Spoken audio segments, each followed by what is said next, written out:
All right. Well, welcome to your City Hall. Today is February 17th, 2026, and it's just after 6 p.m. I'm going to call the City of Iowa City meeting to order. Roll call, please.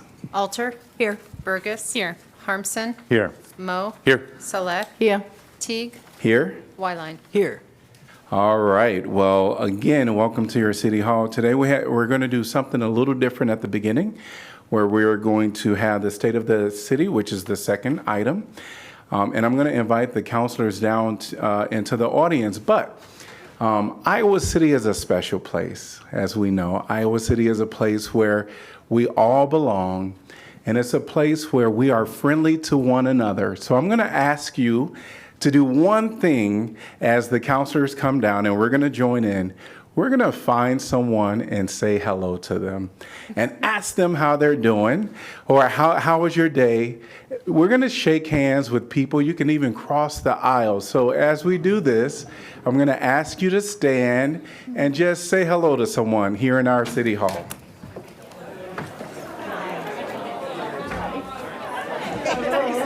How was your day? Hello. Nice to see you.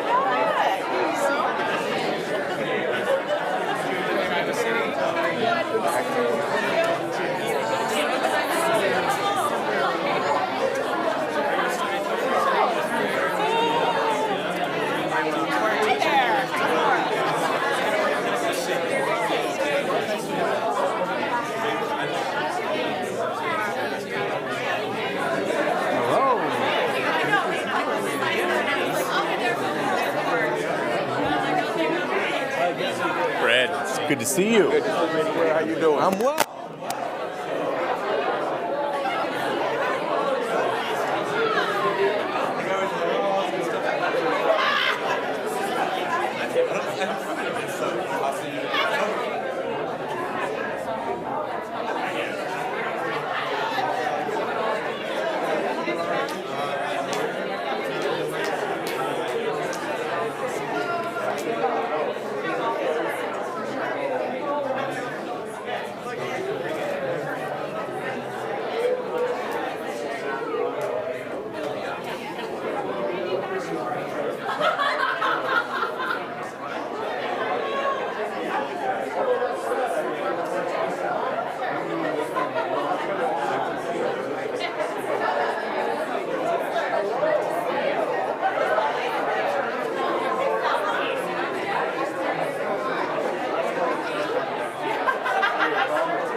All right.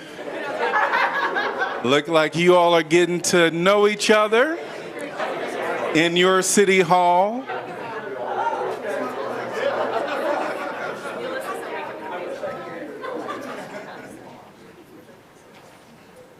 So we are going to start with an eighth grader that's going to come and join us. Kayla Cruz, and she's going to lead us in the Pledge of Allegiance. And so I'm going to ask everyone to stand and welcome Kayla. Do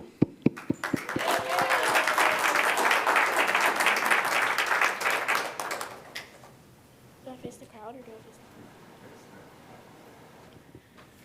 the I pledge allegiance to the flag of the United States of America and to the republic for which I stand, one nation, under God, indivisible, with liberty and justice for all. And you may be seated. Let's give her a big hand. She's very courageous. I asked if she wanted to be down here. She's like, no, I'll come up there.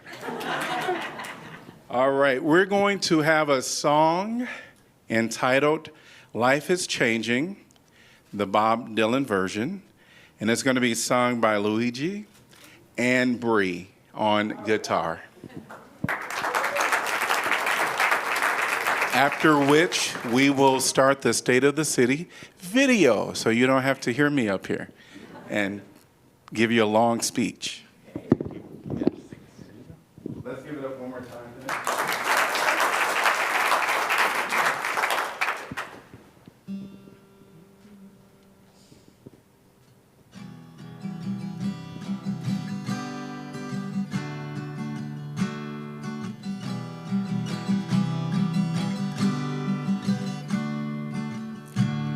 Come gather round people wherever you roam, and admit that the waters around you have grown, and accept it that soon you'll be drenched to the bone.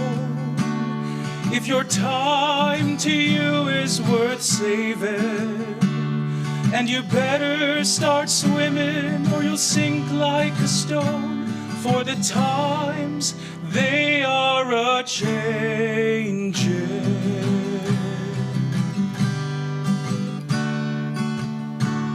Come mothers and fathers throughout the land, and don't criticize what you can't understand. Your sons and your daughters are beyond your command. Your old road is rapidly aging. Please get out of the new one if you can't lend a hand. For the times, they are a-changing.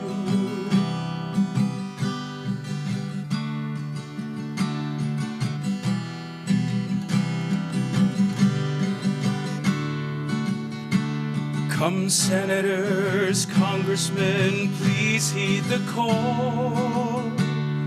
Don't stand in the doorway, don't block up the hall. For he that gets hurt will be he who has stalled. The battle outside is raging, will soon shake your windows and rattle your walls. For the times, they are a-changing.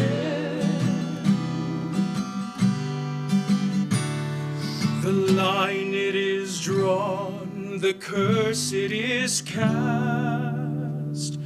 The slow one now will later be last, as the present now will later be past.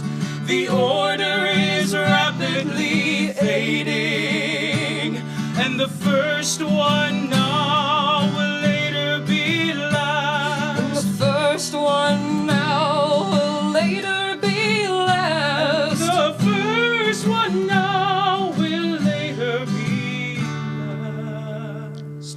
For the times, they are a-changing.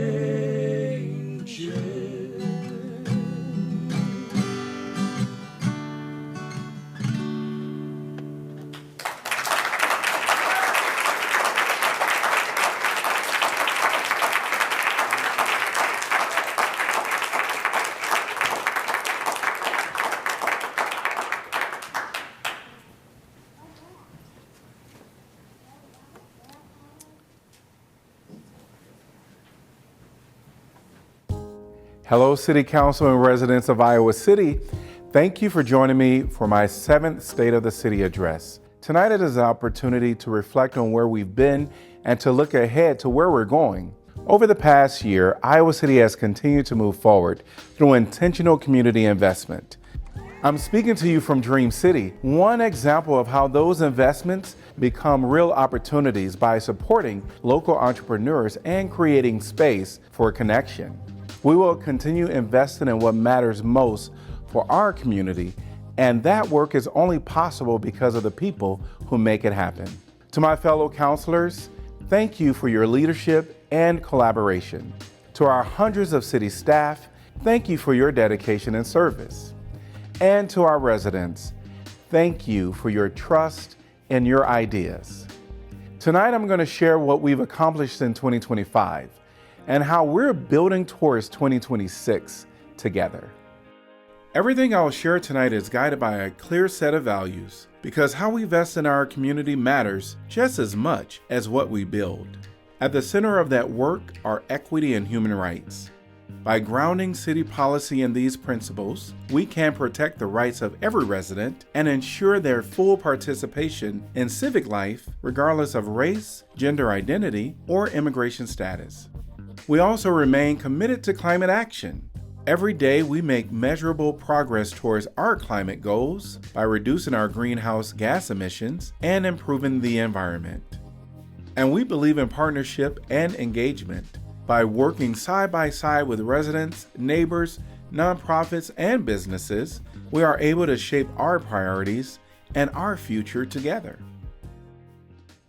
Our values are reflected in many ways, but they're most visible in how people move through our city, because mobility is about more than just getting around. Over the past year, fare-free transit has continued transforming how people travel. More community members are using the system to meet everyday needs, getting to work, school, healthcare, and errands, while saving money and reducing emissions. To help sustain this critical service, the city has identified additional funding, though continued community conversation will be essential for its future success. We're also investing in infrastructure that will connect Iowa City for generations to come. Planning is underway for the future of the Burlington Street Bridge, reimagined as a safer, more accessible route for drivers, pedestrians, cyclists, and transit riders alike. And we're improving how people walk, roll, and bike throughout the community. This past year, we upgraded hundreds of curb ramps and made pedestrian improvement to close long-standing accessibility gaps. Together, these investments reflect a city built to move equitably, sustainably, and with purpose. But mobility alone isn't enough. People also need places they can afford to live and neighborhoods they want to stay in. Housing affordability remains one of the defining challenges facing our community, as it does across the nation. This year, we continue treating housing as a long-term community investment by expanding permanently affordable options, including the purchase of 7 homes across the county and partnerships to provide 15 supportive housing units for veterans at risk of homelessness. We're also building our own capacity to create affordable housing. Through a $3.8 million federal pro-housing grant, a pilot project on North Summit Street will add dozens of new city-owned apartments that promote long-term affordability and stability. At the same time, we look beyond simple solutions, from expanding shelter options to training a new generation of builders. We are approaching problems with people at the center. And because housing doesn't stand alone, we continue investing in parks, trails, and public spaces to ensure our neighborhoods remain welcoming places to live and belong. Together, these investments reflect a simple goal, a community where people can afford to stay and grow. Beyond where we live, we must also foster economic opportunities that support the people who call Iowa City home. This year, we continue investing in inclusive economic development, supporting entrepreneurs and small businesses through targeted grants, technical assistance, and spaces like Dream City, where ideas can grow into thriving businesses. At the same time, we expanded access to skilled careers through pre-apprenticeship and workforce pathways that help residents build opportunity while strengthening our local talent pipeline.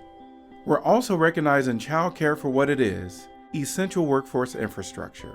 Strategic investment has increased access, stabilized providers, strengthened wages for child care workers, and helped families fully participate in the economy, because a strong workforce depends on reliable child care. And we continue to invest in arts and culture, both as an economic driver and as a part of who we are. Through public art, placemaking, and creative partnerships, we support local artists, activate public spaces, and strengthen what makes Iowa City a place people want to return to again and again. It's efforts like these that showcase how inclusivity and creativity lead to shared success. And even more fundamental than economic opportunity is the need for people to feel safe and supported. That means ensuring our systems respond with care, coordination, and the right resources. Over the past year, Iowa City has strengthened its response to mental health needs by refining our co-responder program and promoting the 988 crisis hotline. More calls are met by trained mental health professionals working alongside officers to connect individuals in crisis with appropriate services, often diverting unnecessary involvement with the criminal justice system. This coordinated approach extends to our partnerships with nonprofit organizations. Recent investments in local facilities have expanded capacity across our social service network, strengthening support for families and improving community health. We also continue investing in outreach and connection, providing programs and services that meet people where they are. Whether reducing isolation or responding to urgent needs, our staff and partners demonstrate that caring for one another is a shared responsibility and a core priority for Iowa City. Behind all of this work is a responsibility to manage public resources wisely and earn the community's trust. Good stewardship requires thoughtful planning and consistent results. We do this in part by grounding decisions in data. Our community survey helps us understand what's working, where we need to improve, and how your feedback directly guides our investments. We're also taking a future-focused approach to city facilities and equipment, carefully evaluating how best to serve a growing community while maintaining the high quality of service residents deserve and expect. And underneath it all is a strong financial health. Through disciplined budgeting, the city has maintained its AAA bond rating for more than 5 decades, allowing us to invest in priorities rather than pay more in interest. In short, we're preparing for tomorrow while meeting the needs of today. Looking ahead, that strong foundation allows us to face upcoming challenges with focus and honesty. Like communities across Iowa, we're navigating pressures from state legislation, rising costs, and economic uncertainty. We're responding by protecting our core services while making practical, strategic investments guided by community priorities. First, affordable housing. We will continue expanding housing options and affordability using every tool available because everyone deserves a safe, stable place to call home. Second, quality of life. From maintaining fare-free transit to planning major projects like the future City Park Pool and strengthening nonprofit partnerships, we're investing in the everyday services and spaces that make life in Iowa City special. And finally, belonging. Every resident deserves to feel safe and be treated with dignity and respect. We remain committed to protecting constitutional rights and building public safety responses that foster trust and keep our community safe. What gives me confidence isn't that the work is easy, it's that we are prepared. With clear priorities and steady leadership, Iowa City will keep moving forward. And none of what comes next happens without the people who call this place home. I want to close by again offering my thanks to my colleagues, to our city staff, our community partners, and residents just like you. The progress we've shared from 2025 is the result of collective effort. Iowa City is great because people show up, care for their neighbors, and build community. The work ahead in 2026 belongs to all of us. It will take a continued investment of time, effort, and compassion. Fortunately, places like Dream City help remind us what's possible when we do work side by side. Thank you for all joining us and being a part of Iowa City's story. I cannot wait to see what happens in 2026. In unity, your mayor, Bruce Teague.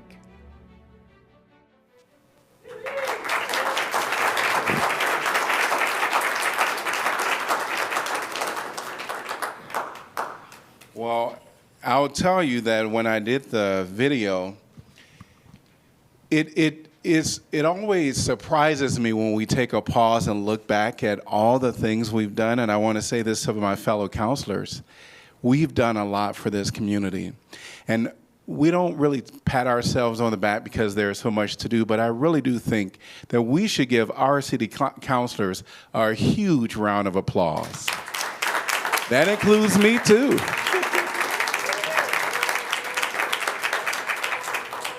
I'll tell you, it's been an honor to serve as mayor this past year.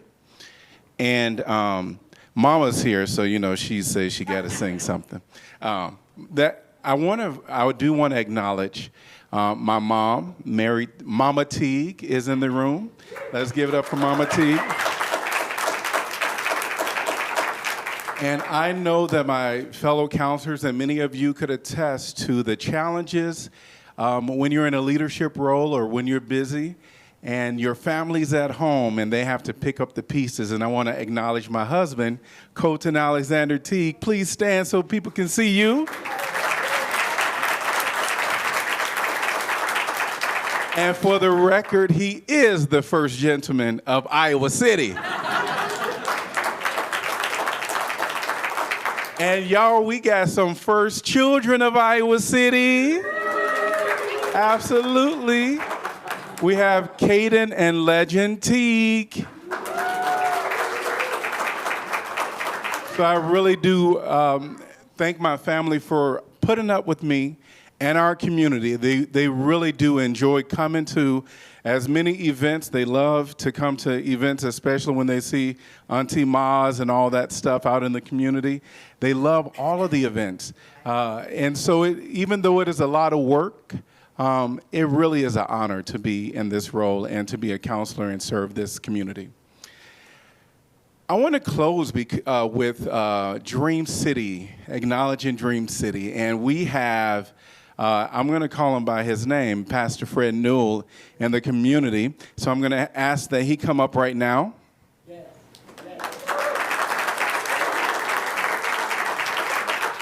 And it is something when people acknowledge individuals. He was acknowledged in Des Moines recently, and we're so grateful that they saw what we know. But it's something to also take a moment for us to recognize our own. And so I want to recognize you, Pastor Fred Newell, and I want to say congratulations on receiving the Heritage Legacy Lifetime Achievement Award at the I'll Make Me a World and Iowa Celebration Day. This honor is well-deserved, and I want to personally thank you for your meaningful contribution to our city and community. This distinguished award reflects a lifetime of faith, leadership, and ongoing commitment to expanding opportunities for all. Your impact as a pastor and a community leader has strengthened families, inspire young people. Y'all know he done inspired some young folks in our community, and fostered a spirit of unity and hope throughout Iowa City. Through your civic engagement and dedication to making Dream City a reality, you demonstrate that true leadership is not words alone, but is defined by consistent action and service. The Heritage Legacy Lifetime Achievement Award is a fitting tribute to the differences you've made in the lives of so many. On behalf of the City Council and the entire city of Iowa City, please accept my sincere appreciation for your dedication. We are grateful for your engagement, advocacy, and partnership, and look forward to continuing to support you and your important work here in Iowa City. Congratulations, and thank you for all that you do in unity, Mayor Teague. Let's give him a big hand.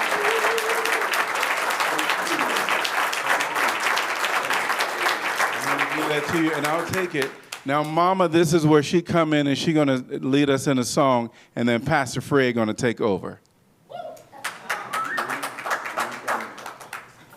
I just want everybody, to stand, and since this is about all of us, and the song said, reach out and touch somebody's hand while we can. Don't make a difference right now. It goes like that. Y'all can stand up. Reach out and touch somebody's hand. Make this a better place while we can. While we can. Reach out and touch somebody's hand. Make this a better place while we can. While we can. Do it again. Reach out and touch somebody's hand. Make this a better place while we can.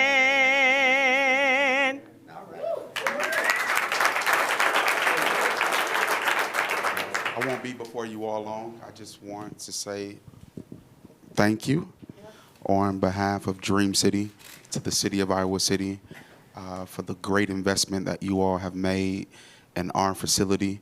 I could just report just in the last 6 months, our facility is being used 7 days a week with awesome, amazing things happening on a consistent basis. I've also just realized I've been in this community for 20 years this upcoming June, and I would have never thought to call Iowa City home. So I also want to shout out one of my young people. I've been mentoring him since he was 13.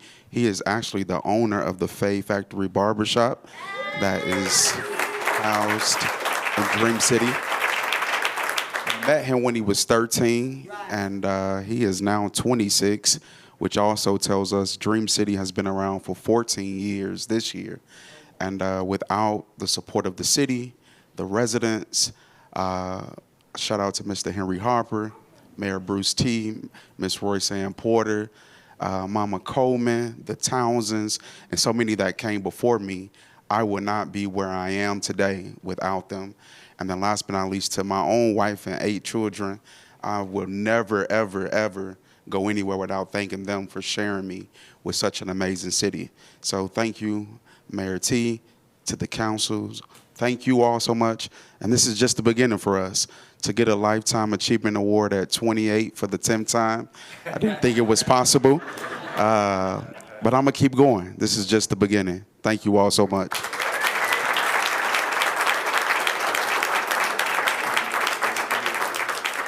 And with that, the state of Iowa City is strong.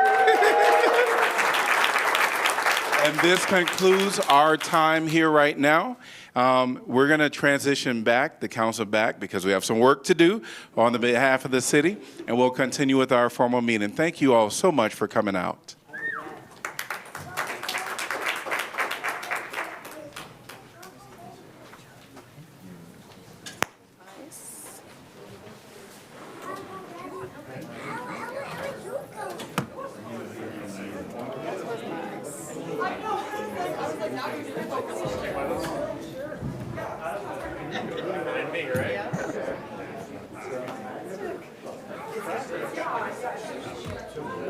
Every single day you're like, and I felt it.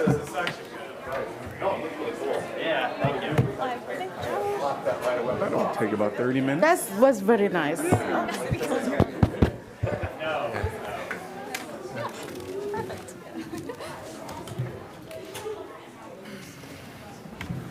Thanks, Jack. Yeah, appreciate it.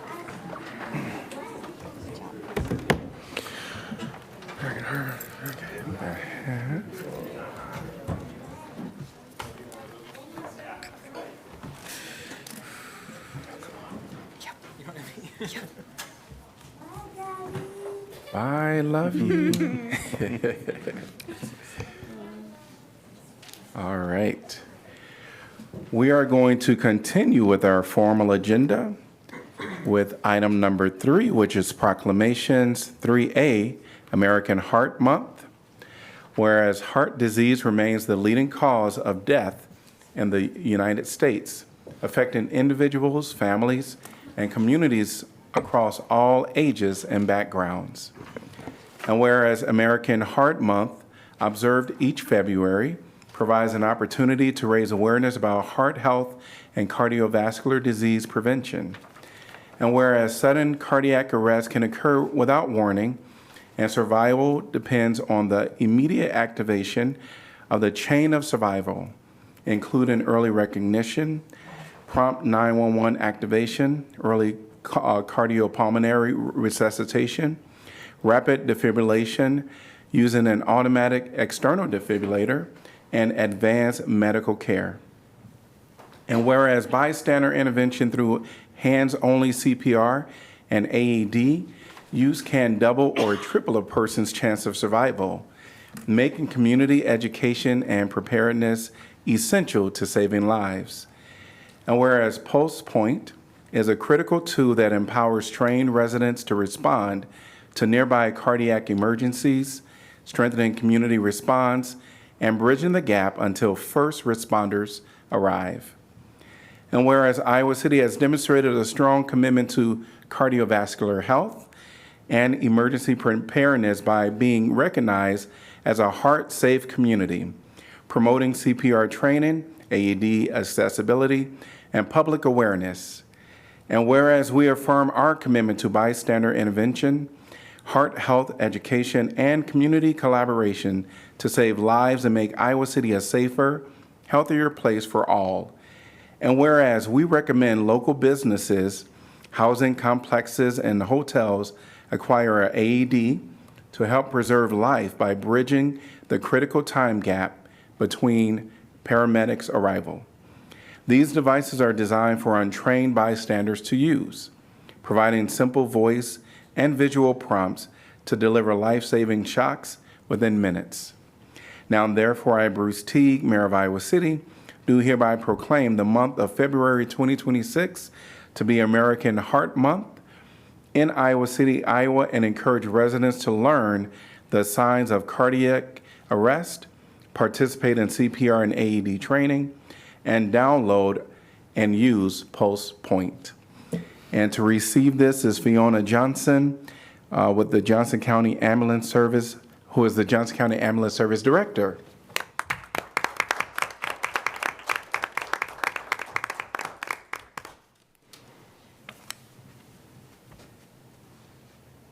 All right. Thank you very much. I appreciate this. Again, Fiona Johnson, Ambulance Director for Johnson County Ambulance. So excited to be here tonight. What a special night. Your State of the City is remarkable, so I'm happy to be here. Heart Month is also very important to us all, especially at Johnson County Ambulance and the Rotary Kerber Heart Safe Community Campaign. We work hard to improve survival statistics in our community, and the national average of survival from cardiac arrest to discharge is just above 10%, and I'm happy to report that our 2025 statistics for Johnson County is 19.8%. Oh, wow. So we're pleased with that. And that is a testament to the efforts of our community, the Rotary Kerber Heart Safe Community Campaign. Dr. Diane Atkins is here with me tonight. And we're trying to improve survival in our community through an AED cost-sharing program. So if you know of anybody, any local businesses that need an AED, we can assist with that. And then we're also reaching the community with hands-only CPR instruction. We have a free session tomorrow at Johnson County Ambulance from noon until 2. So if anybody wants to come to that, that is available. And then if you reach out to me, we can schedule trainings beyond that. Additionally, we have Pulse Point. And if you can see my shirt, if you want to save a life, download Pulse Point, and that is a free to download app. It is easy to use, comes in many languages, and it will basically let people who have learned CPR, hands-only CPR, know when somebody within their vicinity needs that life-saving care of compressions. It's vitally important for the members of our community to know that the first links in the chain of survival are intended to be complete by people in our community. That is recognition of an emergency, activation of our 911 response, compressions, and then the use of an automated external defibrillator. Those life-saving skills need to be completed by the members of our community before the first responders ever arrive. And a lot of people don't realize that. So thank you for helping spread the word about Heart Month and the importance of compressions and AED use. So thank you. Thank you.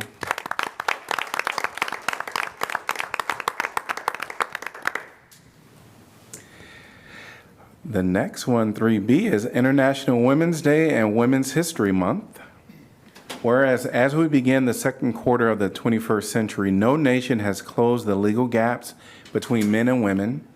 And whereas right now in 2026, women have only 64% of the legal rights that men hold worldwide in fundamental areas of life, including work, money, safety, family, property, mobility, business, and retirement. The law systematically disadvantages women.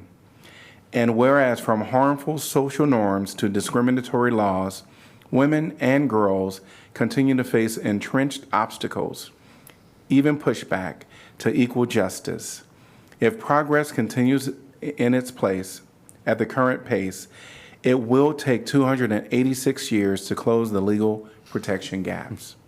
This is not a timeline, it's surrender. And whereas International Women's Day 2026, under the theme Rights, Justice, Action for All Women and Girls, calls for action to dismantle the structural barriers to equal justice, discriminatory laws, weak legal protections, and harmful practices and social norms that erode the rights of women and girls. And whereas the Johnson County United Nations Association, along with local businesses and nonprofit organizations, are sponsoring the annual Night of 1,000 Dinners, a community celebration of International Women's Day on Friday, March 6th, 6 p.m. to 8 p.m. at St. Andrew Presbyterian Church in Iowa City. This event will advance United Nations Sustainable Development Goal number 11, Sustainable Cities and Communities. This year's honorees include Shelter House, the Housing Fellowship, the Immigrant Welcome Network of Johnson County, and UN Habitat. For more information, visit Johnson County United Nations Association's website at johnsoncountyuna.org. Now, therefore, I, Bruce Teague, Mayor of Iowa City, do hereby proclaim March 8th as International Women's Day and the month of March 2026 to be recognized as Women's History Month in Iowa City, and call upon all residents to not only honor the remarkable achievements and leadership of women, but to take meaningful action toward eliminating barriers, advancing equity, and achieving full gender parity without delay. And to receive this is Bijou, who we absolutely love.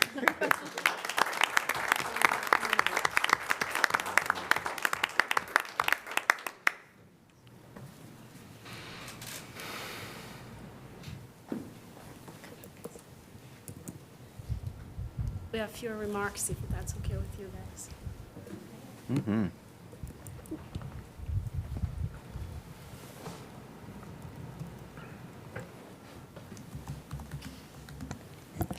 Good evening, Mayor and members of the Iowa City Council. Good evening.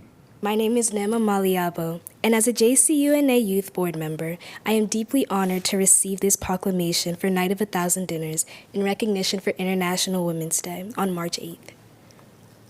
Our youth play a vital role in the UNA USA and in our community. We show that we are not only the present, but that we are the future. When youth are empowered, communities grow stronger. Through advocacy, service, and leadership, young people help advance the mission of the United Nations and bring global awareness to local action. As a young woman, recognizing International Women's Day is especially meaningful. It reminds us that the rights, opportunities, and freedoms that women have today were heavily fought for, and that is now our responsibility to continue to building a more equal world. Celebrating this day affirms that the voices of women matter, that the dreams are valid, and that every young girl should believe that they are able to be more than what society tells us to be. Thank you, Mayor Teague and City Council members, for standing with us in uplifting women and young girls, both locally and globally. You are all warmly invited to celebrate with us March 6th at St. Andrew's Church here at Iowa City at 6 p.m. Together, we continue building a future where every girl knows her worth and every woman has the opportunity to thrive. Thank you. Thank you.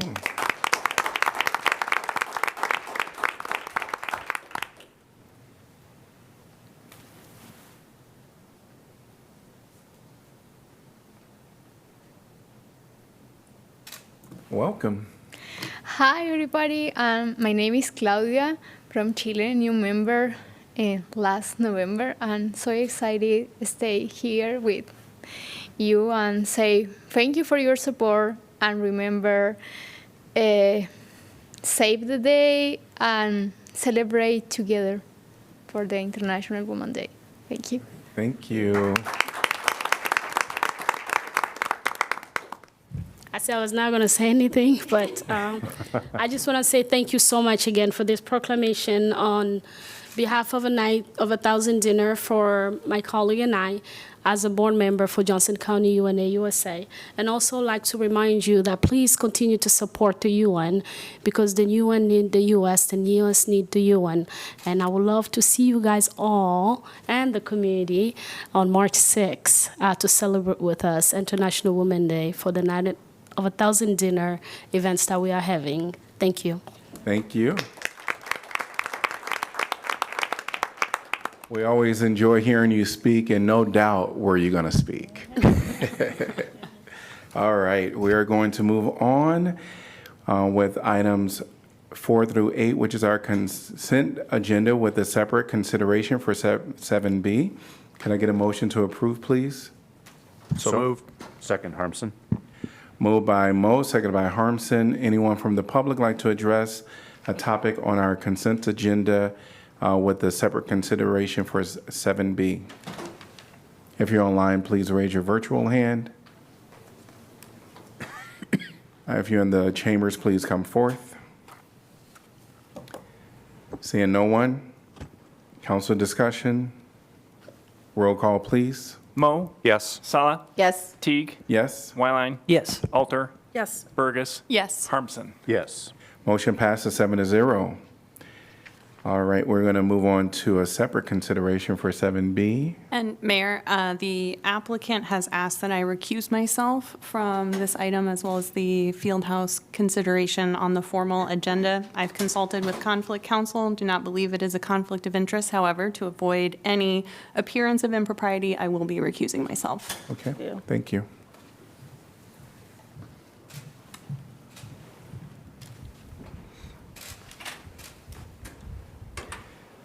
Can I give a motion to give consideration for consent agenda item 7B? So moved, Wyline. Second, Saleh.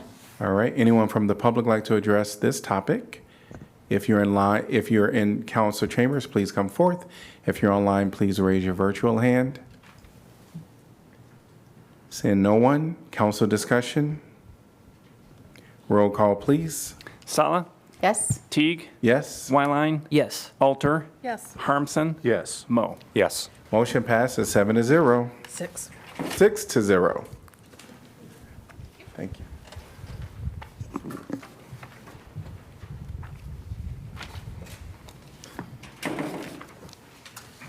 We're at item number 9, which is community comment. This is an opportunity for the public to talk about anything that is not on our agenda. I wanted to just get a raise of hands of anyone in council chambers that wish to talk on an item that is not on our agenda. Okay, great.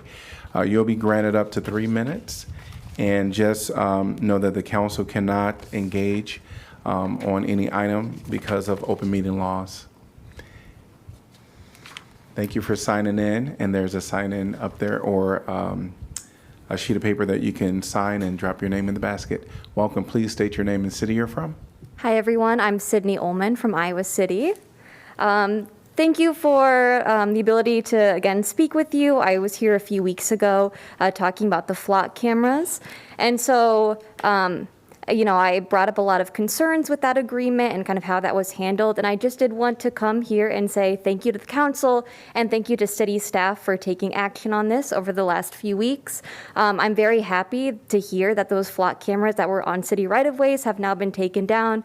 And I just want to say I appreciate the action from council on that. I know that there are many others who couldn't be here tonight who have also expressed gratitude as well and appreciate council and city staff's efforts to make our community safer in ways that we know respond to the needs of our community and make things better for all of us. So I just wanted to again say thank you, and I would support further guardrails on how, preventing something like this going forward as well, with how city right-of-ways are used and how data on Iowa Cityans is collected and stored and all those policies around that. But again, thank you. And I also just want to say, I think Iowa City is really a model for other communities in eastern Iowa and around the country. We're seeing that Coralville is facing discussions on flock cameras. We're also seeing that Flock is hiring for a Cedar Rapids public relations person, making $170,000 to talk to council, to act as a liaison with city staff. And so this is something that I think, we've seen the state of Iowa City, and I just think this is going to continue being something that we have to respond to. So any way that the community can voice our thoughts on it and work to make all of us safer, I think is a good thing. So thank you again. Thank you. And we'll ask people to hold their applause. Please come forth, the other speaker. And if I'm correct, I think you're the last speaker. So, my name is Abby Banks. I also was here a few weeks ago speaking about flock cameras. Sorry, I'm trying to multitask. I was also here speaking about flock cameras a few weeks ago. I found it really upsetting that they existed on city right-of-ways, and we moved here from Des Moines last year, where going to city council meetings really felt like screaming at a brick wall. So to have actual change happen and to actually feel heard and listened to by my city councilors was really heartening. And so just like Sydney said, I just want to say thank you for quick action. I know there was conversation at the work session about flock and about future guardrails, and people are paying attention. People are opposed to this, and I think that will just continue to get louder. And yeah, I implore you to continue doing the right thing when it comes to surveillance and us living in a fascist police state. Thank you. Thank you, and thank you to those that spoke during community comment. We're going to move on to the next agenda item, which is our regular formal agenda. 10A is the 22 million general obligation bonds resolution instituting proceedings to take additional action for the issuance of not to exceed $22 million of general obligation bonds of the City of Iowa City, State of Iowa. I'm going to open up the public hearing and welcome Jacqueline. Hello, Jacqueline Flegel, Assistant Finance Director. I'm going to be covering 3 items, item 10A through 10C. All 3 items are public hearings that will allow for the next steps of issuing our GO bonds. To start off, I'll just go over a brief overview of the bond process from the timeline standpoint. Your last meeting is where you set the public hearings that we're going to go through today. Typically, we would do the pre-levy authorization around now, but we are holding that for the April 7th meeting. I have it listed incorrectly on the slides here. Our next step will be a call with our Moody's bond rating agency on March 24th, followed by April 7th meeting of resolutions to direct advertisement of sale of bonds to approve the official statement. April 21st, we will receive and open the bids, followed by a resolution authorizing the issuance of bonds on May 5th. We would expect to close on the sale of bonds May 19th. Over the next 2 slides, I've broken out all of the bond projects between essential purpose, which is this slide, and the next slide will be the general purpose. You would have seen all of these projects as part of the bond and budget process so far. And the amounts noted on the slides are just the portion of the project paid for with bond proceeds. There are some projects that have expenses beyond the bond proceeds. The last bullet point here is you'll notice it is a refunding for the 2016E TIF revenue bond for the Chauncey project. The interest rate for that bond was set to reset on June 1st to a higher rate that our municipal advisor estimated to be 5.9%. So refunding with GO bonds allows us to save significantly on interest costs. Payments for the portion of the refunding or the bonds related to the refunding will still be paid with TIF monies as well as some current fund balance. The next slide details out the projects that are from the general corporate purpose side. These make up the 10B and 10C agenda item. They have separate resolutions as there is a regulatory limit of $1,384,499. And so they have to be separated out. If you do the math on all of these projects, from the last two slides, you would come up with that it doesn't add up to the 24.6 million listed on the first slide. The difference there is related to the bond issuance cost. So that is where that math comes from. As I mentioned earlier, all of these projects were included as part of the 2026 amended budget and the 5-year CIP program. And all these bonds have been incorporated into current and future tax levy projections and are sold through a competitive bidding process. So, if you have any questions, I can take those. Am I thinking of a different project about the animal shelter? I thought that was entirely financed by like donation. There's a training annex that is completely funded by donations from the foundation. Okay, so this is an entirely separate thing. Okay. These are HVAC controls. BAS is building automation system. Okay. Anything else? All right. I had one more question. Sorry, I just wanted to make sure. I was wondering if you had the numbers right now of just how much interest is on these bonds in total. For the entirety of the issue? Mm-hmm. Like how much in interest do we project that in this fiscal year 2027 are we going to spend? I do not have that number off the top of my head. Our bond counsel and municipal advisors have provided us with debt schedules, so I could get that number. Okay. I do not have it on me right now. Thank you. Okay, thank you. Anyone from the public like to address this topic? If you're online, please raise your virtual hand.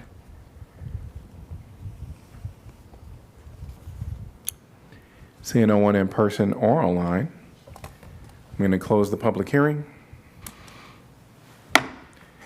Can I get a motion to approve, please? So moved. Mo. Second, Alter. Council discussion?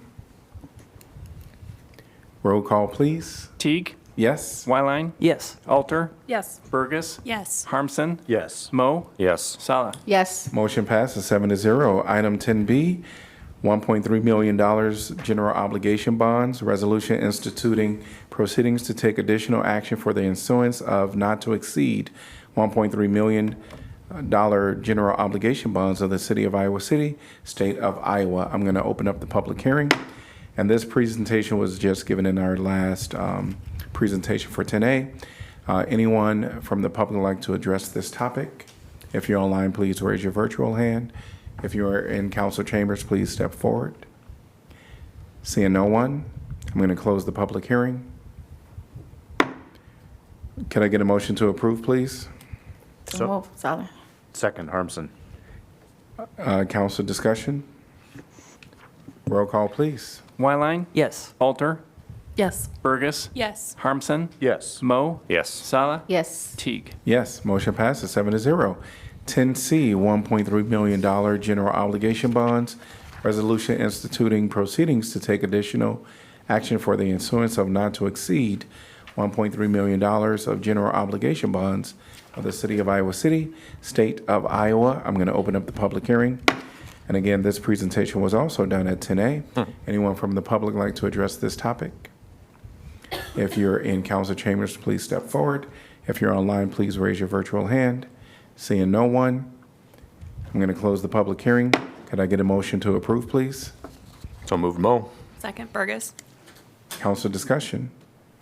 Roll call, please. Alter, Yes. Burgess, Yes. Harmson, Yes. Mo, Yes. Sala, Yes. Teague, Yes. Wyline. Yes. Motion passes 7-0.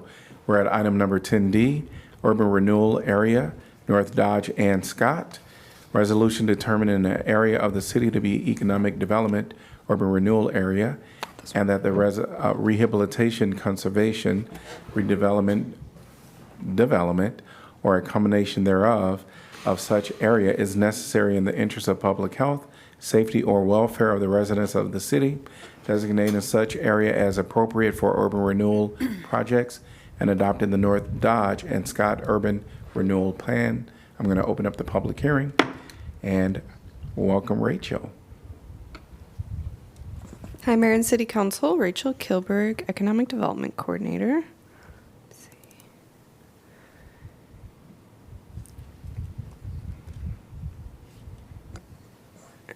So I will present some background on both urban renewal areas, and then I'll talk about the North Dodge and Scott urban renewal area, and then come back up later for the Sycamore presentation.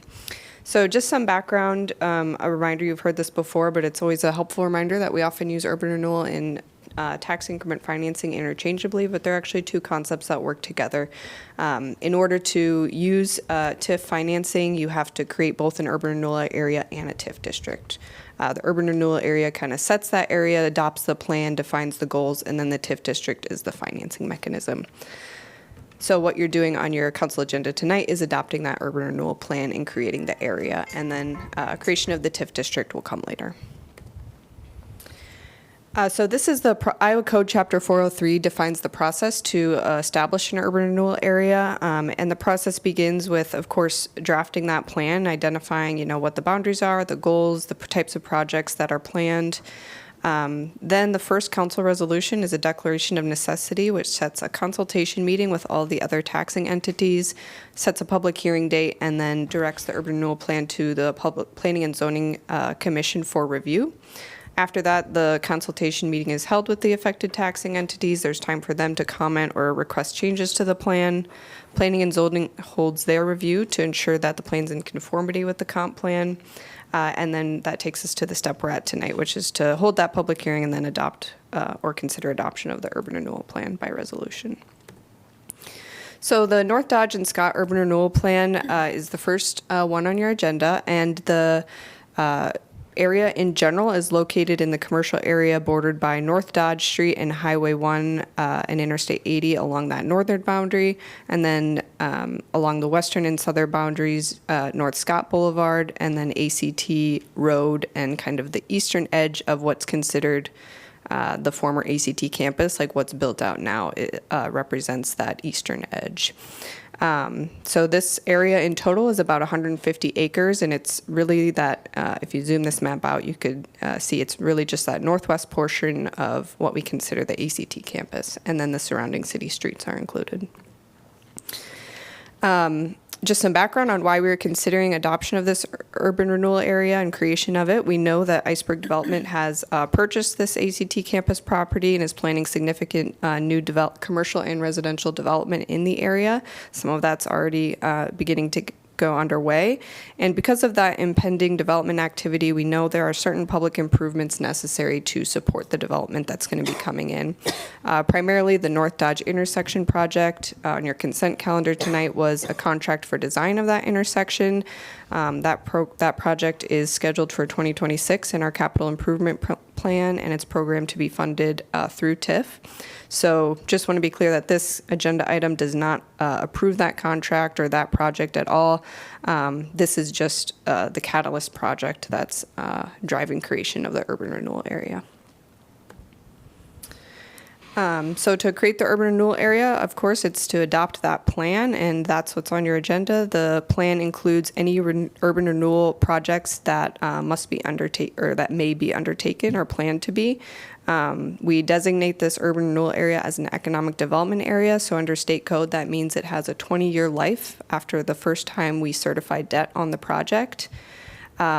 The urban renewal plan outlines different plan objectives and types of urban renewal activities, which are all really focused around promotion of economic development in the area. And then the urban renewal plan requires that we define the different projects we plan to undertake. We include planning, engineering, attorney type fees. We have not historically used that. Development agreements, again, are included in the plan, although we have none anticipated at this time. Those are pretty just standard items we include in urban renewal plans. And then the public improvement, which is that intersection project that I talked to you about. So to date, we've completed all the steps according to state code. You passed the first resolution at your January 20th meeting. We held a consultation meeting with the affected taxing entities on January 29th. The school district attended, the county did not send a representative, and we didn't receive any requests for changes or modifications. Planning and zoning reviewed the plan at their February 4th meeting, and they forwarded their recommendation on to City Council after finding it was in conformity with the comp plan. So that takes us to tonight's meeting. Next steps after this would be to adopt that TIF district, so that would require 3 readings or 2 if you choose to expedite. And then in the future, again, the actual project for the North Dodge intersection would come before you again for approval separately. Any questions on this item? Hearing none, thank you. Anyone from the public like to address this topic? If you're online, please raise your virtual hand. And if you're in council chambers, come on up and sign in, and then give us your name and city you're from, and you'll have up to 3 minutes. Welcome. Good evening, Mayor and Councilors. I am Mackenzie DeRue from Iowa City, and tonight I'm here on behalf of Greater Iowa City, Inc., and I'd like to express our strong support for the North Dodge and Scott urban renewal area. This designation is important to the redevelopment of the former ACT campus, which will increase housing supply, create a commercial area with important neighborhood amenities, including a grocery store and a restaurant, among others, and drive economic growth. This designation is a proactive step toward aligning land use in this part of town with current community needs and supporting smart development. So we thank you for your consideration. Thank you. Anyone else like to address this topic? If you're online, please raise your virtual hand. Seeing no one in council chambers or online, I'm going to close the public hearing. Can I get a motion to approve, please? So moved, Mo. Second, Saleh. Council discussion? Roll call, please. Burgess, Yes. Harmson, Yes. Mo, Yes. Sala, Yes. Teague, Yes. Wyline. Yes. Alter. Yes. Motion passes 7-0. Item number 10E is Urban Renewal Area, Sycamore.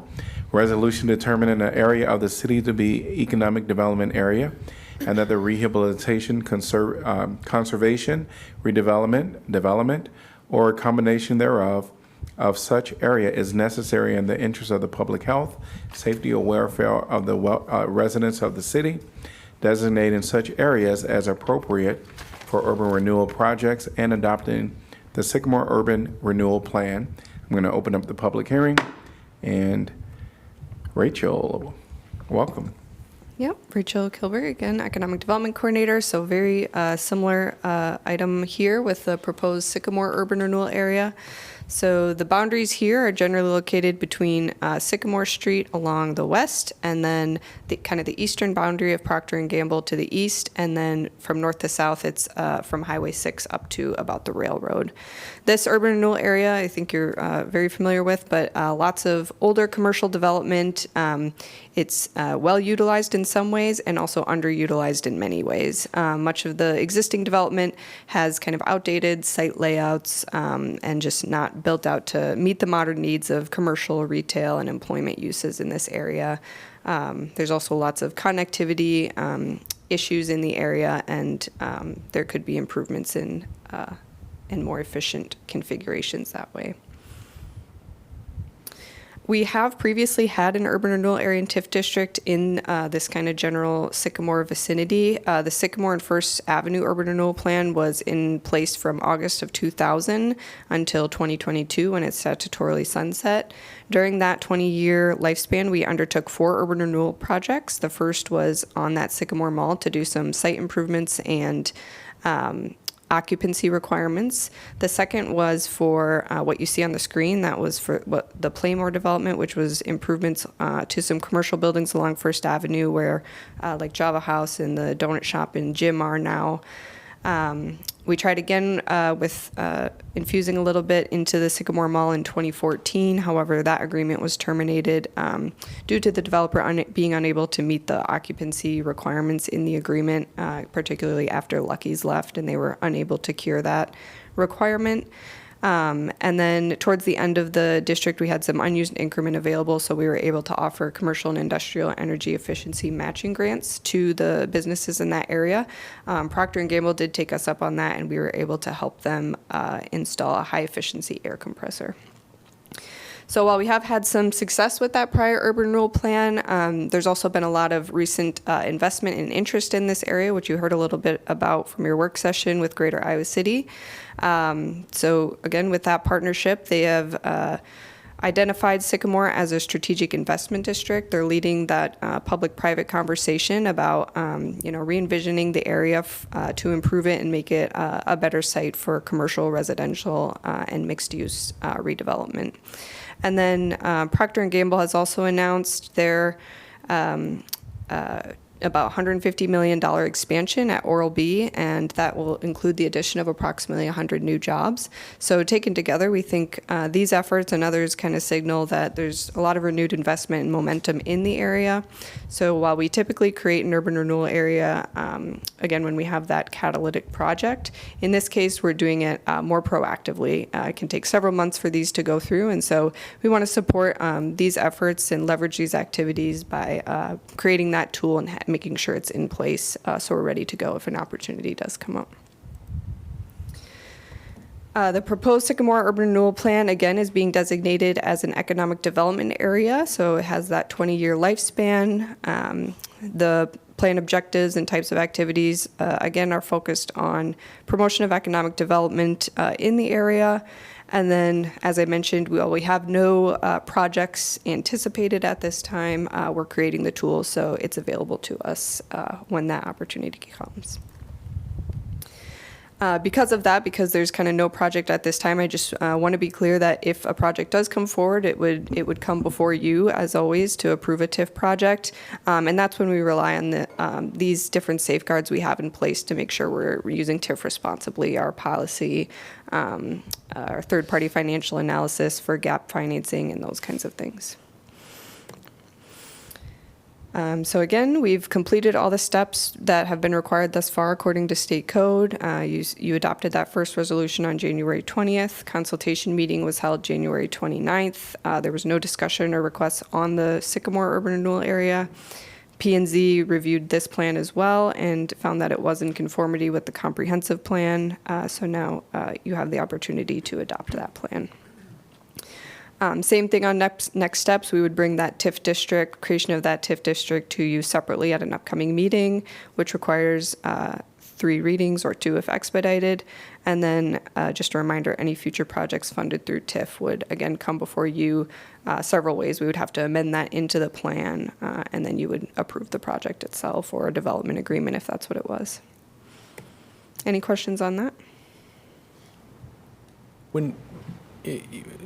When we use a district-wide TIF to support a project like the senior center project, and we're relying on the area's taxable base as opposed to that individual building, when do we get to capture that? Is it only after the assessed value? So you talked about P&G's expansion. Does that project, I assume, need to be done and fully assessed before then we actually have the capacity to leverage that TIF? Not necessarily, but there's no funding available until that value is created. So when you first certify debt on a project, the base value is set as essentially a year prior to when you to that moment in time. So then you start building that increment up. In the case of the senior center project, you can kind of reimburse yourself through TIF. So we could do like an internal loan to fund a project and then collect that increment as it accrues over time and reimburse ourselves. The region's increase in taxable base increases? Right. Yeah, Mhm. okay. Yeah. Thanks. All right. Hearing no other questions. Anyone from the public like to address this topic? All right. If you're online, please raise your virtual hand. Please state your name and city you're from. Mackenzie Welcome. DeRue, Iowa City, on behalf of Greater Iowa City again.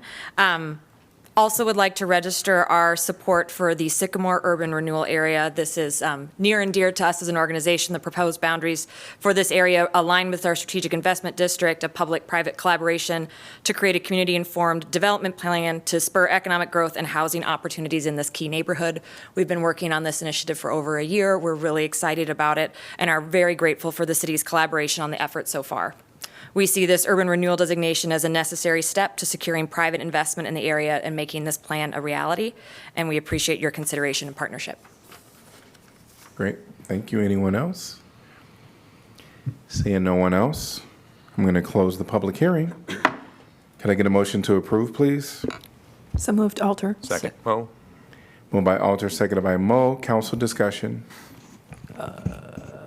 I would just I don't know if anybody else has done the exercise of looking at just watching random other cities' city council meetings and seeing how they do TIF and everything. I just want to say, like, very happy with our guardrails as we put it and as it was put and how we use TIF. I know sometimes people in the public can be wary of TIF because it can have some negative connotations, but it's a tool, and if wielded properly, it can be really cool. So I'm just glad that we're in this spot that we are.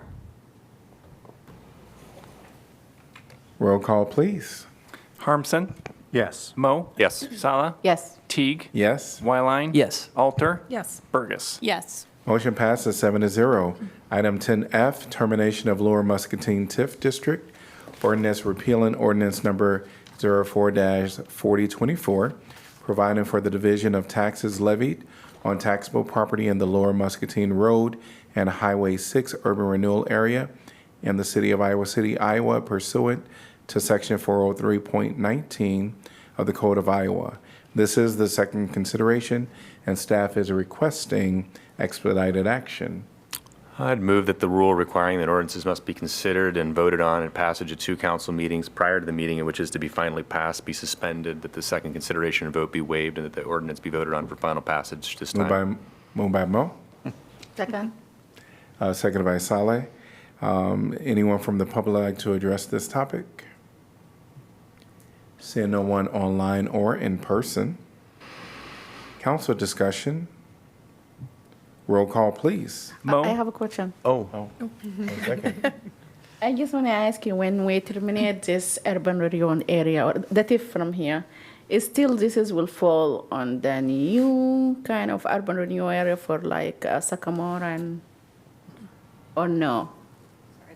I mean, like, now we're terminating the TIF here. For example, if there is a project come up for this area and they would like to use TIF, is still this area will be eligible because it will be under the Sycamore and, That's right. Yeah, most of this area is encompassed in the new urban renewal area that we're creating, and we always have the opportunity, such as with your next item for the Industrial Park Road, we could create a new urban renewal area in TIF district or expand the one we have if needed. Okay. All right, roll call, please. Mo? Yes. Sala? Yes. Teague? Yes. Wyline? Yes. Alter? Yes. Burgess? Yes. Harmson? Yes. Motion passes 7-0. Could I get a motion to pass and adopt? So moved. Alter. Second. Burgess? All right. Roll call, please. Sala? Yes. Teague? Yes. Wyline? Yes. Alter? Yes. Burgess? Yes. Harmson? Yes. Mo? Yes. Motion passes 7-0. We're on to item number 10G, termination of Industrial Park Road TIF District. Ordinance repealing ordinance numbers 02-4025, providing for the division of taxes levied on taxable property in the Industrial Park Road urban renewal area in the city of Iowa City, Iowa, pursuant to section 403.19 of the Code of Iowa.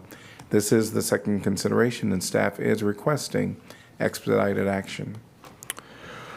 I move that the rule requiring that ordinances must be considered and voted on for passage at 2 council meetings prior to the meeting at which is to be finally passed be suspended, and that the second consideration and vote be waived, and that the ordinance be voted on for final passage at this time. Moved by Mo. Second, Burgess. All right, public, anyone from the public like to address this topic? Seeing no one in person or online. Council discussion. Roll call, please. Teague, Yes? Wyline, Yes. Alter, Yes. Burgess, Yes. Harmson, Yes. Mo, Yes. Sala. Yes. Motion passes 7-0. Could I get a motion to pass and adopt? So moved, Mo. Second, Sally. Roll call, please. Wyline, Yes. Alter, Yes. Burgess, Yes. Harmson, Yes. Mo, Yes. Sala, Yes. Teague. Yes, motion passes 7-0. 10H, termination of urban renewal area, Lower Muscatine and Highway 6. Resolution terminating the Lower Muscatine Road and Highway 6 urban renewal plan for the Lower Muscatine Road and Highway 6 urban renewal area, and ending the Lower Muscatine Road and Highway 6 urban renewal area. Could I get a motion to approve, please? So moved. Alter. Second, Mo. And staff comments by Rachel again. Sure. Rachel Kilberg, Economic Development Coordinator. Very brief, but as I mentioned in my prior presentation, you have both the urban renewal area and the TIF district. So now that you have dissolved the TIF district, the final step to do so would be to also dissolve the urban renewal area and retract that plan. Right. Questions? Great. All right. Anyone from the public like to address this topic? Seeing no one in person or online. Council discussion. Roll call, please. Alter, Yes. Burgess, Yes. Harmson, Yes. Mo, Yes. Sala, Yes. Teague, Yes. Wyline. Yes. Motion passes 7-0. 10I, termination of urban renewal area, Industrial Park Road. Resolution terminating the Industrial Park Road urban renewal plan for the Industrial Park Road urban renewal plan, urban renewal area, and ending the Industrial Park Road urban renewal area. Can I get a motion to approve? So moved, Mo. Second, Alter. And we already know what this is for. I don't think there are any questions, public. Anyone want to address this topic? Say no one in person or online. Council discussion. Roll call, please. Burgess, Yes. Harmson, Yes. Mo, Yes. Sala, Yes. Teague, Yes. Wyline, Yes. Alter. Yes. Motion passes 7-0. All right, we'll slow down just a little bit. 10J, agreement with Johnson County to purchase 1102 Hollywood Blvd. Resolution authorizing the city manager to sign the property conveyance and affordable housing agreement for the purchase of 1102 Hollywood Blvd. Could I get a motion to approve, please? Move. Second. Moved by Saleh, seconded by Alter, and welcome Tracy. Hi, thank you. Good evening, Mayor and council members. Good Tonight, evening. well, Tracy Heishu, NDS. Yes. Tonight, I'm pleased to announce the unique collaboration between the county, the city, and the VA to develop the state's first project-based voucher property for veterans experiencing homelessness. So this partnership represents a major step forward in our collective effort to ensure every veteran has a safe and stable place to call home. So Johnson County purchased this property on Hollywood back in 2024. They issued an RFP wanting to find a nonprofit to partner with to provide deeply affordable housing and hopefully with supportive services. The city answered that RFP. We were selected, and this tonight will outline what that partnership looks like. So these is a 15-unit multifamily property. Each are 2 bedrooms. We will have the agreement that you'll approve tonight. The county does this at the end of February. Once they approve their agreement, same agreement, basically, we then, it conveys within like 3 days to us, and the housing authority will own and manage the property. This property has permanent supportive housing with wraparound services. We will use the VASH as rental assistance for the veterans. The VA provides the referrals, the case management, the supportive services. I put this comment in about stable housing and consistent support is better outcomes, but I can't imagine if I had to look for housing every night, I didn't know where I was going to be tonight, tomorrow night, the next week, to go from that to I have a stable home tonight, next week, month, what the profound impact will be on the lives of the tenants that we serve. The county has, the agreement says that we have to serve people below 60% of median income, but the far reality is that almost several will be below 30% of median income. And these are some of the clients that we have the hardest time securing housing for, and it's due to unique barriers that they face, whether it's mental health, disabling conditions, or just their past housing instability. It's hard to secure units, but once we find, because we administer 95 VASH vouchers, we've utilized about 70. We find that once the veterans are stable, once they have secure housing, they maintain it. The agreement is a 20-year period affordability. It requires a deed restriction on the property. We will own it just like any other property of the Housing Authority. It's permanently affordable. We will be the ones responsible for all the maintenance, the operations, the reserves. It'll be our property. We will insure it. And then, let's say in year 25, we want to sell it for whatever reason. I mean, I won't be here, but maybe Kirk will want to sell it in year 25. Any future sales proceeds will be reinvested in affordable housing. So we have our Executive Director of the Housing Authority, Rachel Carter, here. She will take you through our timeline, what improvements we need to make before we can start leasing, because we do have some things that we need to do. And then if you have any questions between us both, we can answer them, or we can certainly get back to you if you have questions. So Rachel. Making sure you have a lot of Rachel coverage tonight. Rachel Carter with the Housing Authority. Thank you for having me. Councilors, hello. A little bit about Tracy covered it nicely, about the agreement we have with the county. Once the county conveys the property to us, and I think Tracy mentioned by March 3rd, we'll have the property in our possession. We will need to make a couple improvements to the property to make sure that we're administering that housing like we do the rest of our housing stock that we own and manage. We plan on putting fencing up around the property. I think that anybody who's been in the community long enough is familiar with this property and some of the challenges we've seen with landlords previously renting the space. I'm probably uniquely aware of those as I worked in rapid rehousing for a decade before coming to the city. And we have collaborated with PD in the past, and they've expressed their interest in having a fence around the property, not necessarily in the interest of keeping our tenants in or anything like that, but making sure it's not an easy pass-through throughout the neighborhood, and that makes it more secure for our tenants there. It makes the neighborhood feel better about the property being occupied again, and just helps the sense of community and making this a nice place to live. So we're going to proceed with putting fencing around the property, a privacy fence. We, of course, need to change all of the locks and put them on our master key system. There are a few small plumbing things that are still original to the building that won't take long to change out, but we're interested in changing that out because we would rather do that before it's occupied. And we plan on putting up security cameras and some additional lighting to make the space feel friendlier and more secure. So those are the physical improvements we're going to make before we start leasing up the property. We've been in touch closely with the VA. They're very excited. We have a couple of veterans who have come into our office to see me every week for the last 6 months in excitement about this.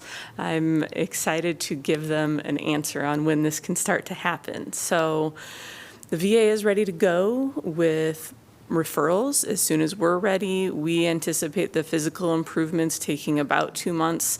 However, my maintenance team is trying to get that fencing up much faster than that. Part of it's going to be a little dependent on what the ground does for us. So we're hoping 2 months from when we receive the property to be leasing up, and I expect we should have it fully leased up within 3 months of starting. There's a pretty significant wait list in the community for veterans waiting for a HUD-VASH voucher. We know that our veterans in the HUD-VASH program poured out to other communities at a higher rate than our other voucher holders because they're unable to find housing here. We know there are a lot of veterans interested in staying in the community because of the access to VA healthcare services, to our community services we have here. We have Fare Free Transit that's very popular among our voucher holders because it's such a game changer in how they access their everyday lives. So we certainly have a lot of interest, and I think we won't have any problems filling it pretty quickly. You have any questions for me? Do housing choice vouchers and VASH vouchers work in similar ways where there's project and tenant-based vouchers? Are these all project-based vouchers for this space? Yep, Is all 15 units 15 vouchers, or is it a different, more complicated math? No, thankfully not more complicated for once. They'll all be project-based HUD-VASH vouchers, and they do operate very similarly to regular housing choice vouchers. We get some different flexibilities with HUD-VASH, which is part of the reason we're so confident in this being a successful project. HUD-VASH vouchers, we can go to different occupancy limits.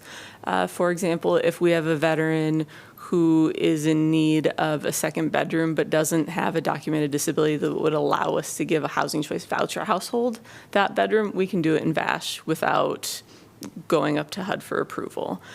We also have the ability to move more quickly with HUD-VASH vouchers. They don't go through the same referral system. They don't have to go on a waiting list like housing choice vouchers. That's probably the biggest difference. It's referrals from the VA team. They send us a packet of paperwork. Our VA team here is so wonderful. They know exactly what we need. They get it to us so quickly. We're in the middle of a software change in the Housing Authority, which has been a real opportunity to succeed for all of us in the Housing Authority. And that's as strengths-based as I've got. And our HUD-VASH team has referred us 3 veterans in the time during our software conversion, and they've just really gone above and beyond in getting us additional things so we don't have to rely on software to make it happen. So we have a great team we're working with and can really take advantage of these flexibilities. And the support dimension, I guess, again, I'm equating it to what we kind of know, which is what Shelter House does with like 501. Is there on-site staff, or does it, and is that all run through the VA? Yeah, not necessarily on site. It is all run through the VA. They have a team of people that's kind of called the homeless team at the VA that do a bunch of different things surrounding veterans experiencing homelessness. HUD-VASH is one of those pieces, but the veterans in HUD-VASH get the support of that whole team of people, whether it's through like the Veterans Justice Outreach Team, Healthcare for Homeless Veterans Team, Grant and Per Diem Team that collaborates with Shelter House on the GPD beds that they have. Our HUD-VASH case manager that serves most of Iowa City is wonderful. He actually used to work at Shelter House maybe a decade ago, and he does in-home visits, provides a lot of support. We see him in the housing. I feel like I see him in the Housing Authority more than I see some of our clients, honestly. So it's a nice connection point, and we know he'll be in and out of those units too. Okay, so there's no city financial investment in the permanent supportive housing supports. Okay. Not at all, yeah. The VA provides all of it. Thank you. Yes, ma'am. I just want to ask you, first I really happy and glad to see we are supporting the very vulnerable, veterans, and we can offer them housing. Sometimes I just have hard time understand those kind of things. From the beginning, those units was affordable units in town, and the county bought them to make them affordable, which is good until here, okay? And now we are giving vouchers. I really want to understand when each time we have project-based voucher, even though the county is saying 60% of the area median income and below. So, which is even people without voucher, you just evaluate their income and find out how much they should be paying. And now we give project-based voucher to those people. Is this project-based voucher, that's something add on to our current voucher that we have, or that would reduce our general voucher that we have? It doesn't touch any of our general vouchers. It's just our HUD-VASH. So we have 95 HUD-VASH vouchers. We have never been able to lease up more than, the highest point was 79. We just have not seen veterans be able to use them completely in our community. What happens a lot is that we're paying for veterans to live in other communities, and they're billing us. So the Iowa City Housing Authority Last month, we paid something like $30,000 in HUD-VASH funds to other communities for veterans.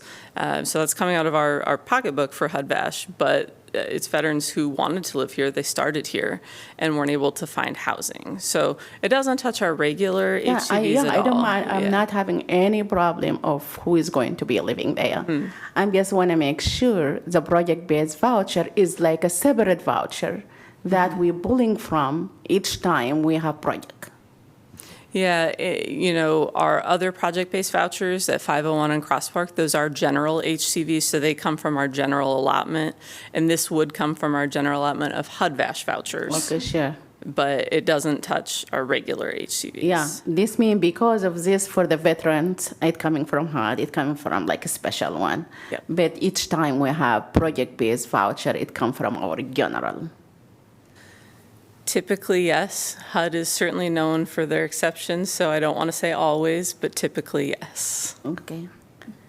Good, yeah. But yeah, great. This is amazing, is to have like some veterans to get this. And I know that the supporting kind of services will be the case management by, it's not like putting burden on the city to have to pay for that, which is great. Yeah, thanks. Just echo the thank you to yourself and all those who have worked on this. This is a great project. Really excited about the wraparound services too, and the partnership with the county and with the VA. Very much Your so. question? Can we do more of this? Don't worry, I've already started thinking about things. Excellent. Yeah, but Always. next time buy something that is not affordable and make it affordable. You just need to see If that. it's up to us. Yeah. Let's see. Any other Yeah. questions? I just wanted to ask, you say that VASH voucher holders, they have a hard time finding places in Iowa City to use their vouchers. Would you say it's a fair assessment to conclude that that's because landlords discriminate against voucher holders?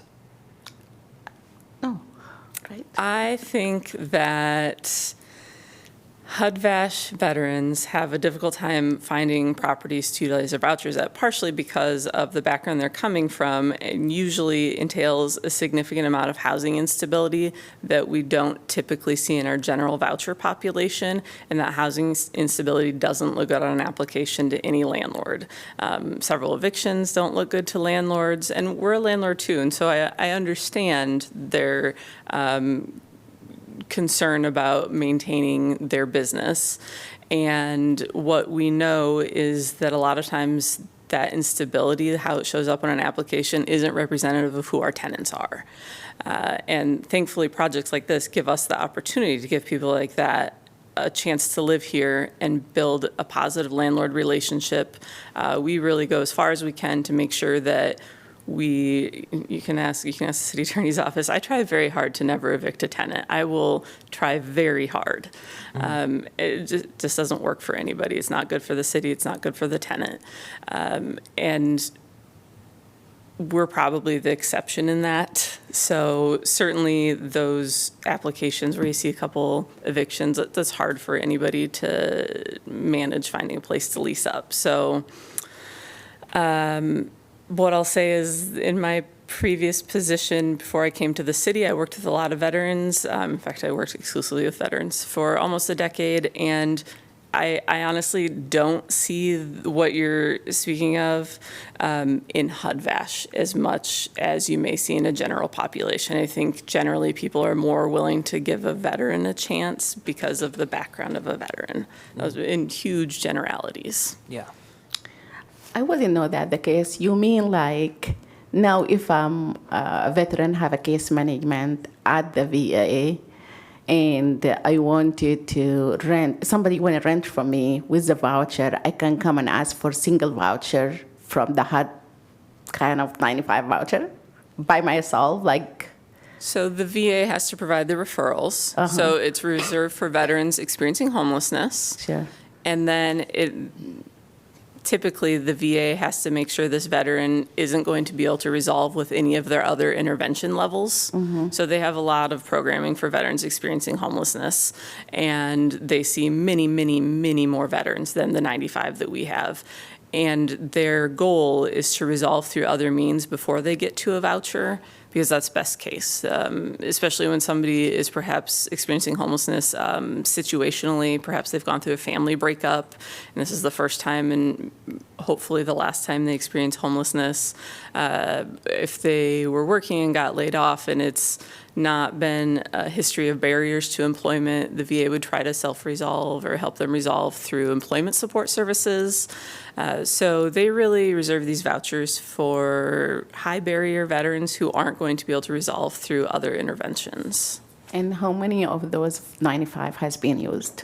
Yeah, we have 72 leased up right now. Okay, good. And this is including the... Not including the 15. That's not Yep. 15, the 15, okay. We do also continuously have the opportunity. It's been the opportunity most years in the last decade to apply for new HUD-VASH vouchers from the federal government, but we have to be utilizing our full 95 before we can apply for more. Sure, okay. Thank you for all the work you do.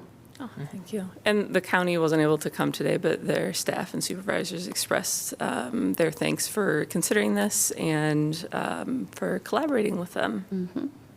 Great. Any other questions? Hearing none. Anyone from the public like to address this topic? If you're online, please raise your virtual hand. And thanks to both of you. All right. Seeing no one in person or online, council discussion. Hot topic. Grateful to do it. Yeah, absolutely. Well, and my father-in-law is actually a vet, and he's not eligible for this, and that's actually good because it's like right around the corner from me. No.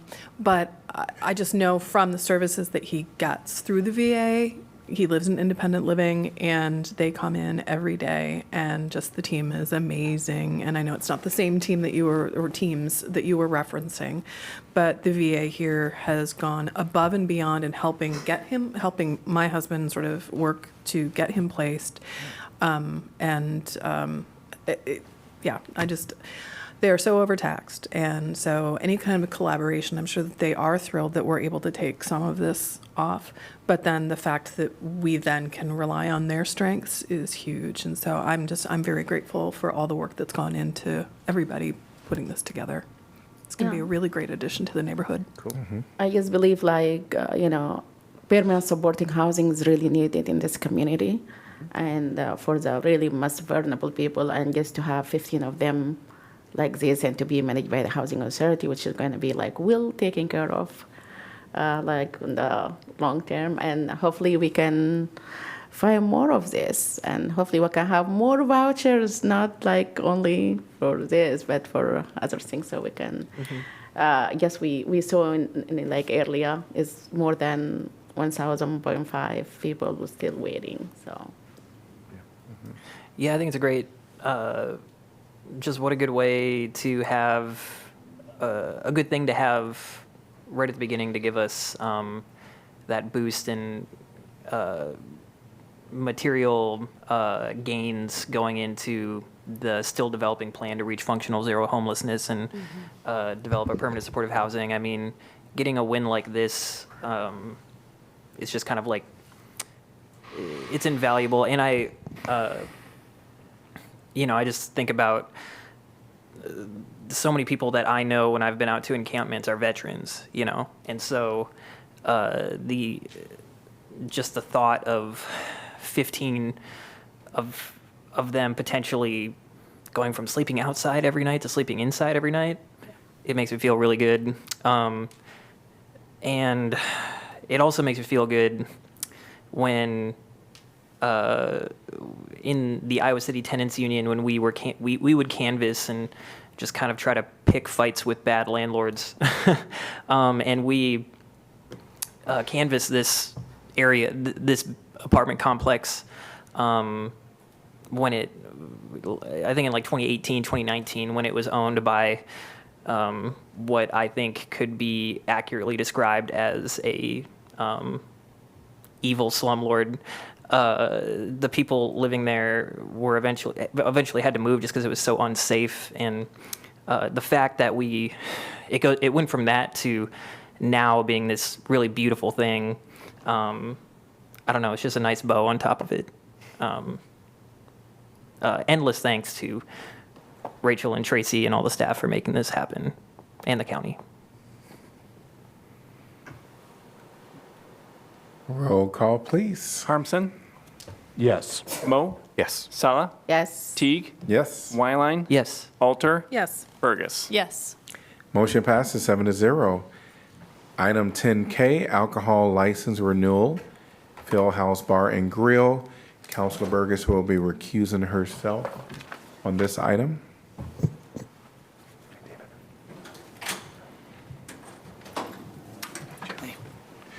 And also because the city attorney office will be presenting the case, we'll have Assistant Johnson County Attorney David Van here to advise the council, so welcome. All right. Thank you, Mr. Mayor. All right, so this is a resolution disapproving the issuance of an alcohol license to 138 South Clinton, Inc., the DBA, the Fieldhouse Bar and Grill. And could I get a motion to accept correspondence, because there's a correspondence included in our council packet? So move. Saleh. Second, Mo. All right, all in favor say aye. Aye. Any opposed? Motion passes 6-0. All right, we're going to start with the hearing, and then we will start with, welcome. Yes, Jennifer. Good evening, Mayor and council members. Jennifer Schragrath, Assistant City Attorney. 138 South Clinton, Inc. has filed to renew the Class C alcohol license for the Fieldhouse Bar and Grill located at 138 South Clinton Street. Iowa City Ordinance 423 provides for the local review of the application, which includes review by the fire chief, the police chief, and building official. The ordinance requires that if there is a recommendation to disapprove of the application, it must be set forth by a memo from one of the officials no later than 7 days prior to the expiration of the license. The Fieldhouse Bar and Grill's current license expires on February 28, 2026. And the building official's memo recommending disapproval is dated February 10th, 2026, which is more than 7 days prior to the expiration of the license. After a timely memo of disapproval, or after a timely memo recommending disapproval, Iowa City Ordinance 424 requires that the licensee be given notice and an opportunity to be heard on the disapproval. 138 South Clinton, Inc. received the notice of hearing on disapproval of application for renewal with the building official's memo and the attachments to the building official's memo by email on February 10, 2026. And those materials are all included in your packet. Those same materials were also sent by first-class mail on February 10, 2026, which is at least 6 days before tonight's hearing, as required by Iowa City Ordinance 424. The memo and the notice for the opportunity to be heard in this matter are timely. If after hearing from the parties this evening, council disapproves the renewal of the alcohol license, the licensee can appeal the disapproval to the Iowa Department of Revenue, which this appeal process would allow the licensee to continue to sell and serve alcohol while the appeal is pending. The city's building official is Development Services Coordinator Danielle Sitzman. Coordinator Sitzman will now present the memo and recommendation for disapproval because the Fieldhouse Bar and Grill is in violation of the city's zoning code that restricts the location of drinking establishments. Welcome. Thank you, Mayor. Good evening, Mayor and Council. Danielle Sitzman, Neighborhood and Development Services, Building Official. In my memo, I do summarize that the Fieldhouse Bar and Grill at 138 South Clinton Street is in a CB10 or Central Business Zoning District within the University Impact Area. Although it was initially classified as an eating establishment use before it opened for business based on a verified statement submitted with the liquor license application that indicated it would close by midnight, it is not operated in accordance with that statement. Based on its actual operations, including holding a Class C liquor license and regularly remaining open between midnight and 2 a.m., the business meets the zoning definition of a drinking establishment use. In 2009, Iowa City adopted a 500-foot separation requirement for drinking establishments as a direct response to the growing concern over underage and binge drinking. At the time, city leaders and University of Iowa experts on high-risk drinking were seeing measurable impacts from the availability of alcohol. The policy goal at the time was not to prohibit alcohol serving establishments altogether, but to slow further saturation and prevent additional clustering in already impacted areas. The city created a land use tool that would limit or reduce the density of such businesses over time by defining drinking establishments and regulating their locations to mitigate cumulative impacts. In short, the separation requirement was enacted as a public health and safety protection strategy aimed at reducing the negative impacts associated with too many late-night drinking establishments located too close together. Under the current Iowa City zoning code, drinking establishments in the CB10 zone within the university impact area must be located at least 500 feet from another drinking establishment. The Fieldhouse is located within 500 feet of another existing drinking establishment and therefore does not meet the required separation standard.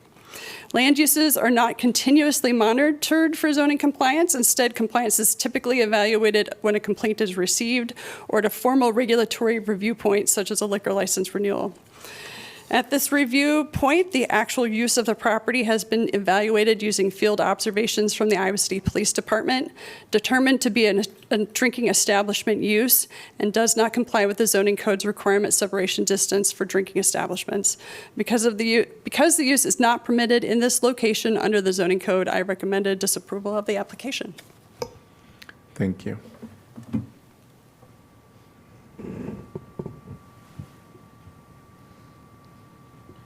All right. We're going to move on if there are no more comments. Okay, at this time, we're going to go to the licensee comments and presentation.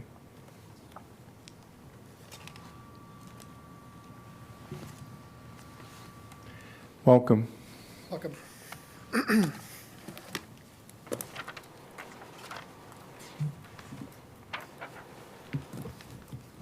Hello, my name is Tracy Barkalow. I'm one of the managing owners of the Fieldhouse Bar and Grill. I'd like to provide a packet, if I could, of information to the city council members. Sure. Could I get a motion to accept correspondence? So moved, Mo. Second, Whiteline. All in favor say aye. Aye. Any opposed? Motion passes 6-0. First, I'd like to thank you for your time tonight. I understand that you've received a recommendation from both city staff, city manager, and city attorney. But tonight, I respectfully ask you to exercise your independent judgment and consider the impact on your decision, not just for our business, but for the downtown businesses operating under the city code. This matter has followed a troubling pattern. You were first advised to suspend our liquor license by the city manager.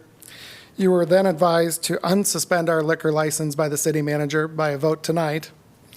You were advised now to not renew our liquor license by the city manager. This all is a problem, considering you had advised to suspend us based on a code that wasn't even the provision in 2015, or was removed from the city code. The provision that they suspended our license was removed in 2015. That history alone warrants caution and independence from verification from being taken any further at this point. I ask that that you independently confirm whether section 14-4A-4F, the ordinance that you're relying on tonight, if that's actually part of the city code still as well. I'm not sure if you've asked the city manager that. As far as city approval and restaurant classifications, we also want to address hold on a second. We want to address the discussion at the last meeting regarding our menu and whether our establishment qualified as a restaurant. The Fieldhouse Bar and Grill went through a full city approval process to remodel our space. That included building plans, inspection, fire department review, staff review, and communications with the city manager and city attorney's office. We were approved to operate, and we continue to operate in the same manner that the approval had taken then as we do today. The city code does not give city staff or city council the authority to determine what food belongs on a menu, I know several of you were concerned about the menu items on our restaurant at the last meeting. It does not require a percentage of food sales compared to alcohol sales.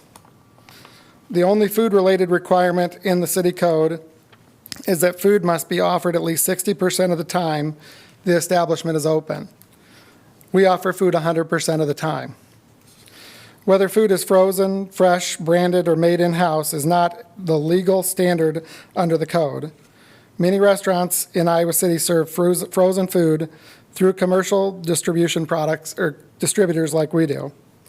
That does not disqualify them from being a restaurant.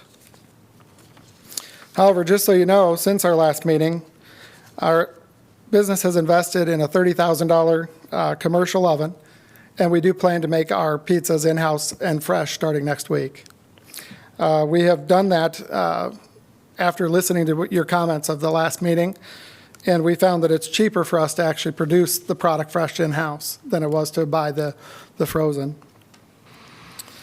We've done this because we are committed to downtown, and we're committed to our business. But let's be clear here on the record. The issue tonight is not our menu.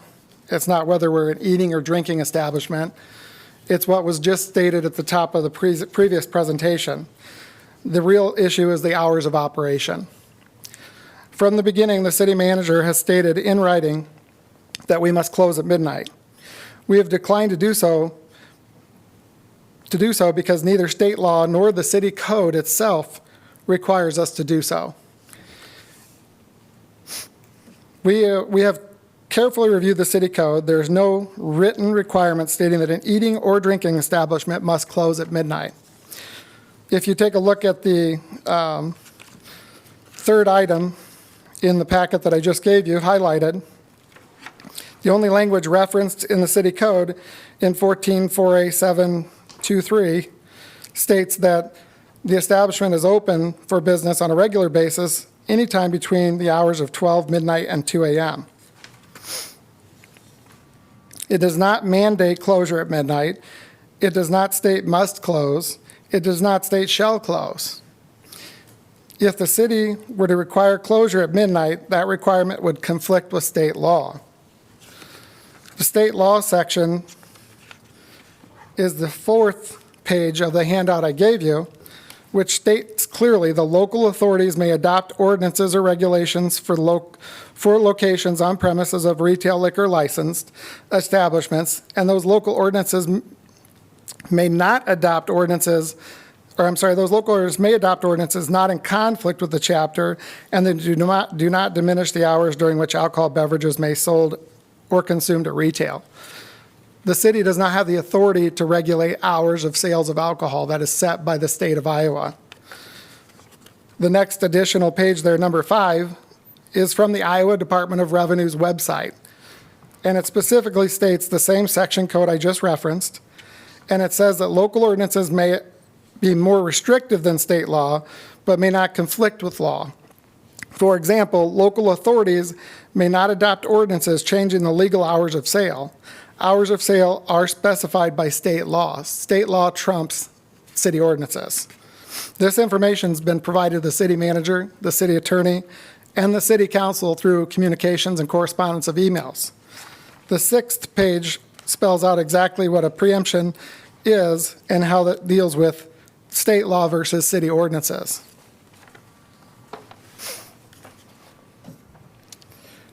When a municipality ordinance conflicts with state law controls. The city does not have the authority to diminish the hours of sale established by state law.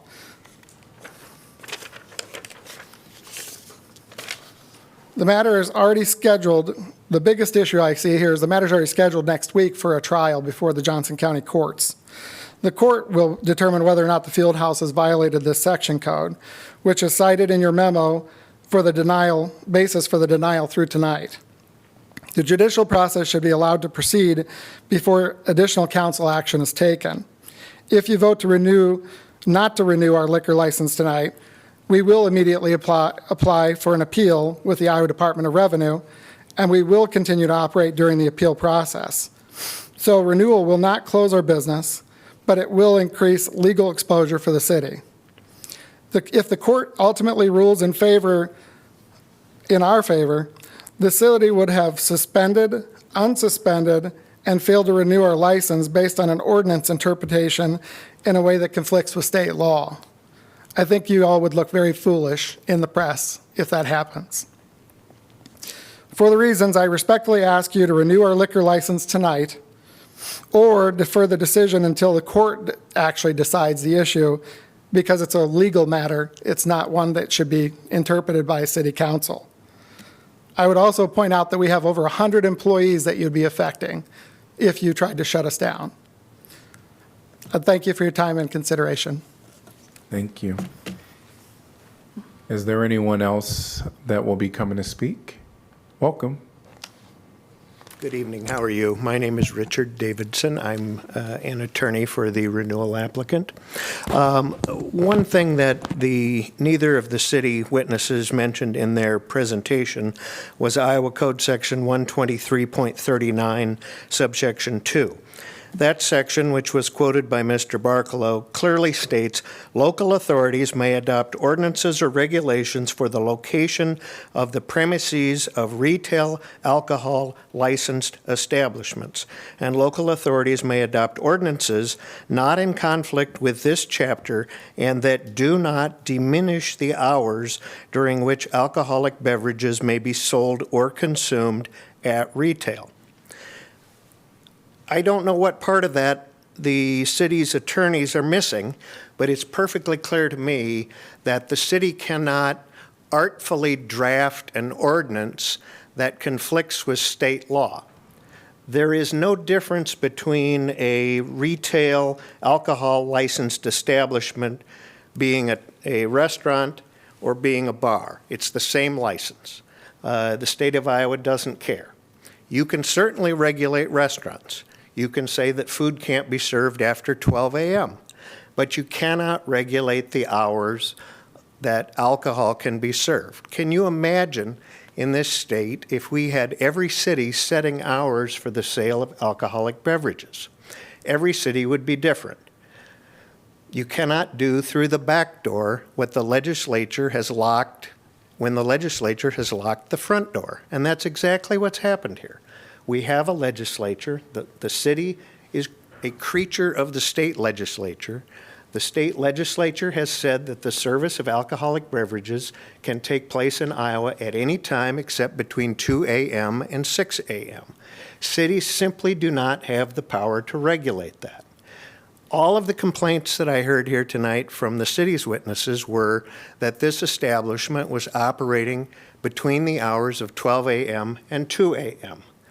It is our contention that the city does not have the authority to regulate the service of alcoholic beverages during that period of time, and because of that, the city is not within its rights to deny the renewal application for this establishment.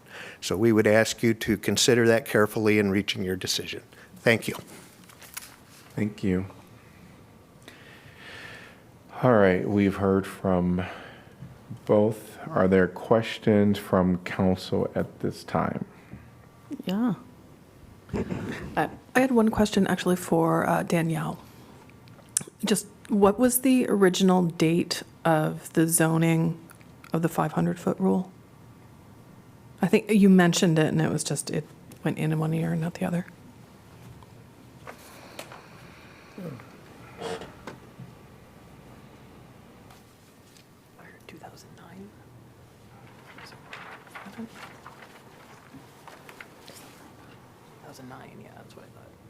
It was published June of 2009, June 10th, 2009. Thank you. I have one more question for you too, Danielle. You said the original alcohol application stated that this would be a restaurant?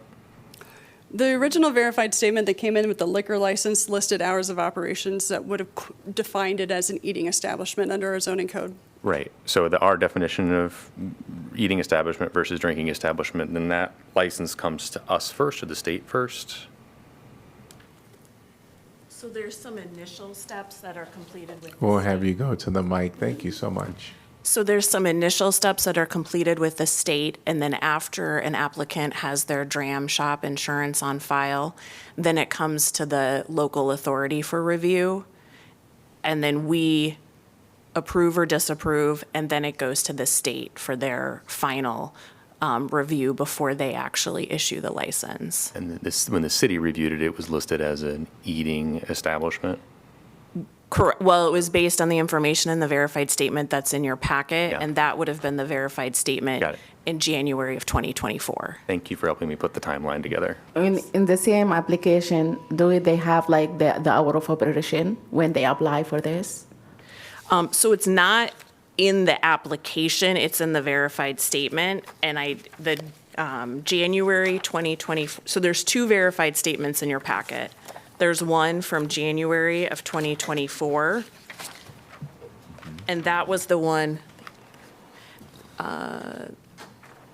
sorry, it's January of 25. January of 25, the statement was, the regular business hours of this establishment are 11 a.m. to midnight, 7 days a week. So that was presented to the city in January of 2025, which was the basis that the original license was approved. And then if you, the Fieldhouse actually didn't start operating until November 6th of 2025. Okay. So then the observations are from that time period, and then you will note that we did get an updated verified statement dated February 10th, 2026, that's in the packet as well. It does not list hours. It says restaurant business hours shall comply with Iowa Code Chapter 123. Permissible hours may vary depending on time of year. Okay, but now, as you stated earlier, the reason of like suspending or like disapproving this license because in their application they said until midnight, right? Or because I want to also make sure where in the code of this, like where is the city code saying that like a restaurant like this or is supposed to end at 12 midnight? Do we have clear code in the city code about that? So the restaurant definition that we were talking about, that does not apply in this case. So that restaurant definition in 411 is not applicable to eating establishments and drinking establishments. So we're in the zoning code, which is in Chapter 14. And so what the verified statement is about is the 500-foot ordinance. And that's the ordinance that says you cannot have a new drinking establishment within 500 feet of already existing drinking establishments. And that is, as Coordinator Sitzman described, was to decrease the concentration of drinking establishments in that downtown CB10 area because of the negative externalities from overconsumption and underage drinking. Now, the way that so I think at the time, the council could have said, no more drinking establishments, no more alcohol, no more establishments with an alcohol license. That's not what happened. They kind of picked a middle ground and said, there can be additional establishments with an alcohol license, but they can't regularly be open between midnight and 2 a.m. And so the city's position is that the 500-foot ordinance is not preempted by the language in state code. And that's because it's a zoning or ordinance that's regulating the location of the drinking establishments. And just because we define drinking establishments based upon the time of operation, that's a permissible zoning distinction because it's only indirectly impacting the time. Makes sense to me. Yes. So would you characterize it as just in the verified statement from January 2025, when it says the regular business hours of this establishment are 11 a.m. to midnight. Would you characterize that as being intentionally misleading? I mean, I don't know that. I Okay. mean, that's not so that was what was represented in that statement. I mean, you have before you the observations from the police department since the time the establishment opened, and it does not appear that the establishment has ever operated consistently with that verified statement. Whether or not that was intentional, I mean, I don't know. Okay. It looks like lying to me.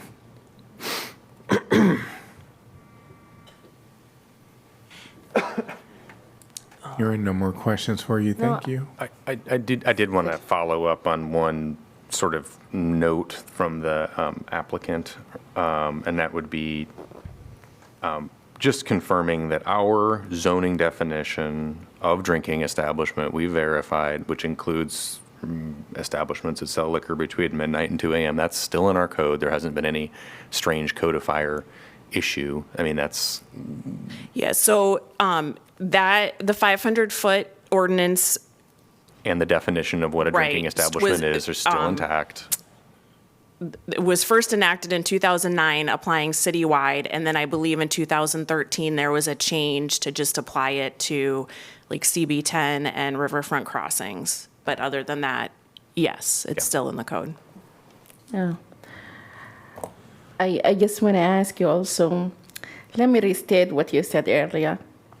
You mean they fall within the 500 feet, that's why they are not getting the license for like drinking establishment. But because the same rule allow people to open until midnight, if they have like, if they are restaurants, they can still serve alcohol, but it have to be until midnight only.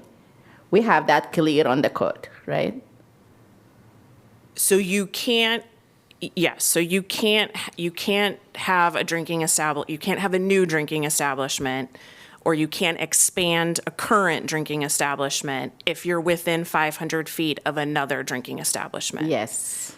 But you could still have an alcohol license, provided that you weren't regularly open between midnight and 2 a.m. Okay, that's clear.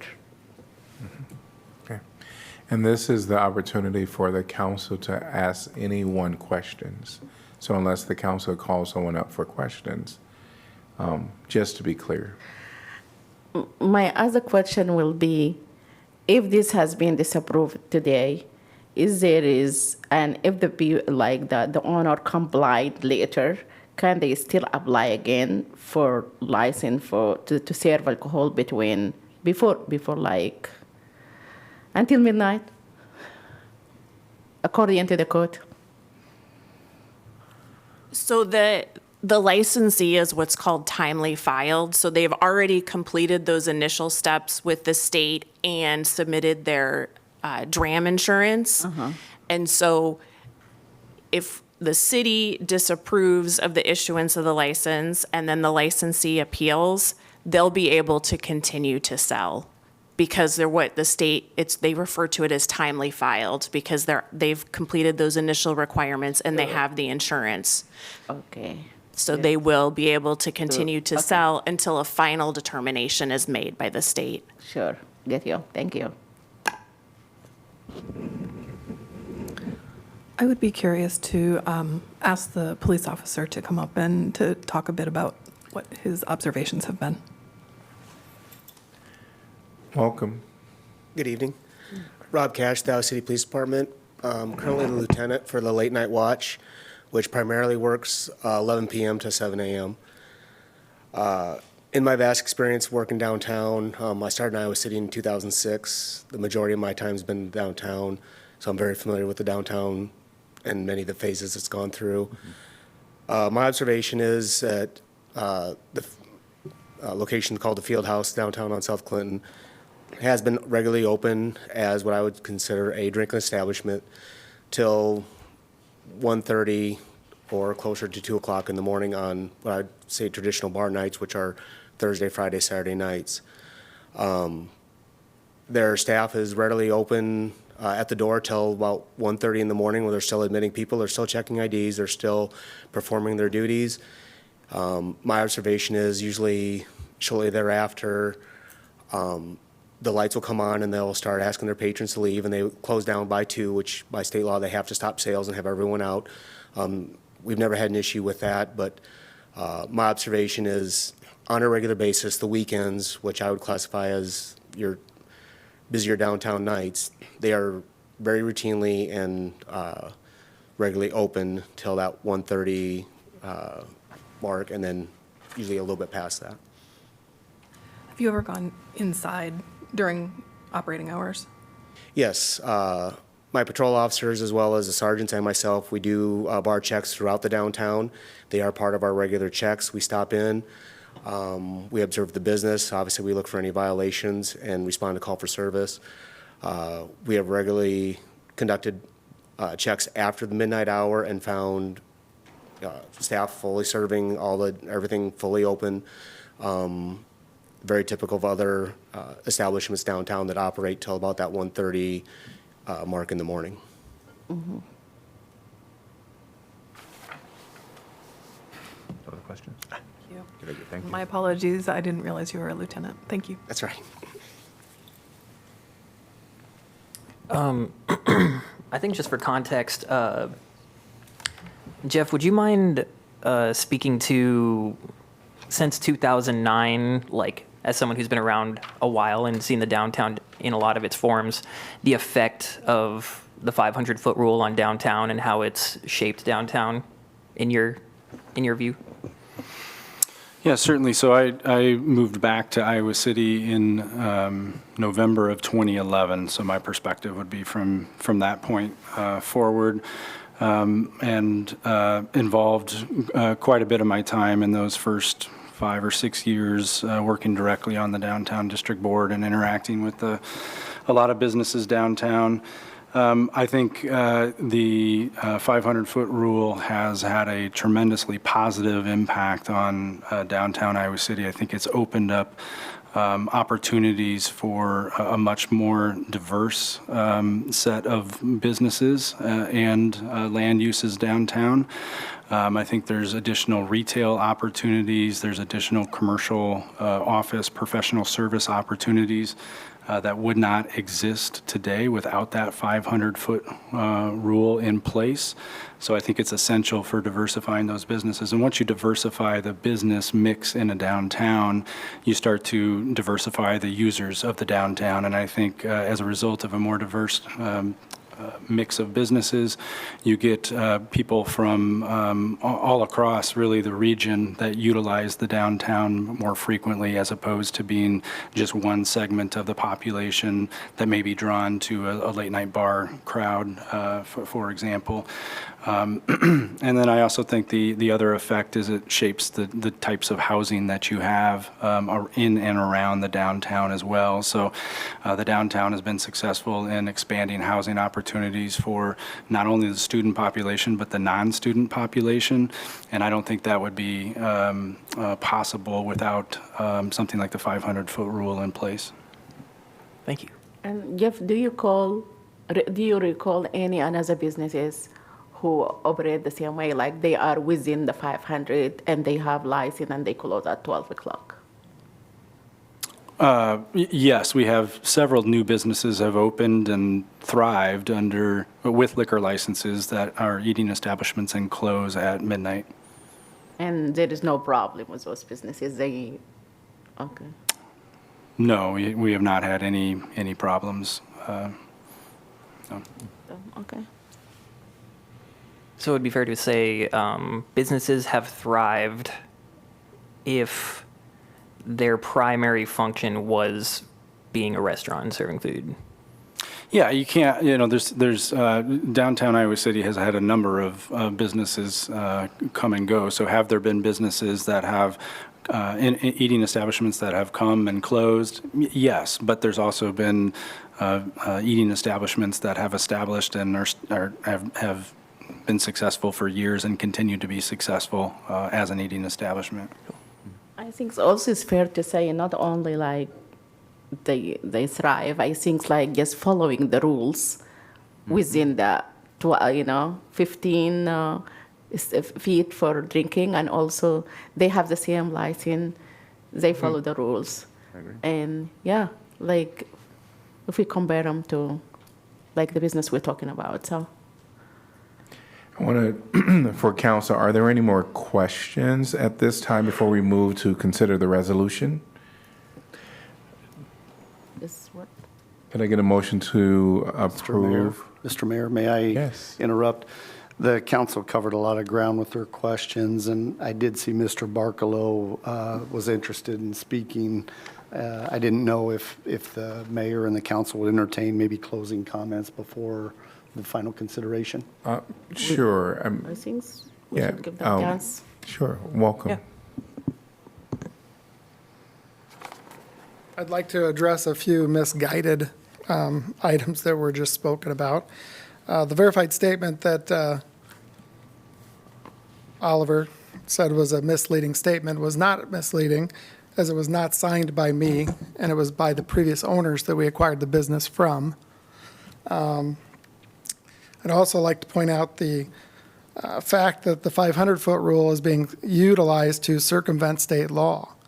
You cannot say that this is not about the hours of alcohol being sold when you all just said that those midnight license people, they're not happy about it.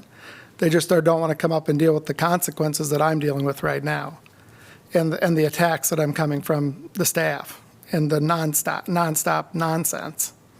The fact is that you could have a restaurant downtown. It could be open 24 hours a day downtown. The only difference is that we have a liquor license, so therefore they're regulating our hours of sale of alcohol. It's that plain and simple. And it's illegal. The city is violating state law. We will appeal it, and we will be successful on appeal. And that is the biggest issue. You guys can do whatever you want tonight, and I guess we'll just see it in court next week. Have a good night. Thank you. Any other questions by council? No. Can I get a motion to consider the resolution? Close the public hearing first. I don't know. What? Close the public. Did you have a question? No, there is no. Oh, no. Yeah. Can I get a motion to approve the resolution? So moved. Moved by Mo, seconded by Alter, and council discussion. I understand that maybe there is state rules that saying that the city or cannot interfere, whatever, and it have to be until they cannot agree on the hours and everything. But I think we already have an existing code that we created for the 500 rules, and also like we have code for even we did not terminate completely alcoholic for people within the 500. We said yes, they can still have a license to sell liquor, but it have to be until midnight. We have some other establishment that are doing the same thing, and I don't think it's fair for them. Maybe they don't like it, but the policies and rules is the rules, so we will have to follow. So we can, I think this is coming from a good intention, and it's working.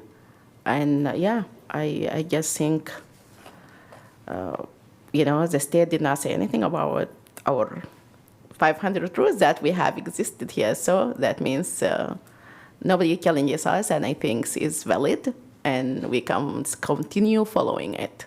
And I will be voting yes for this. Yeah. To me, it's, I think, straightforward. We, in our code, using our zoning code, differentiate all kinds of different businesses. And we're saying there's a difference between gas stations, grocery stores, all of those things, including drinking establishments and restaurants. And our zoning Iowa code allows us to separate businesses, and we're separating these businesses. And this one is not what it said it was. And we have a lot of people here saying, it's not actually operating per our code what the definition of eating establishment is. So I understand they don't like that, but our code is we have the ability to have zoning and to tell people where they can be. And even the code, the Iowa code section that was pointed out to us very clearly states that we can say where the location of things are. We're regulating the location of restaurants differently than drinking establishments. So I'll be voting for this. One point of clarification. What is the resolution that we're considering a resolution to disapprove or a resolution to approve that should we want to disapprove, we'd have to vote no? So basically what I'm asking is what's a yes note mean? What does a no vote mean? Yeah, my understanding is the motion is to approve the resolution that's in your packet, and that's a resolution disapproving the issuance of an alcohol license, et cetera. Yes. So it's. A yes is a disapprove, and that would Correct. be an approve. It's Okay. a little awkward.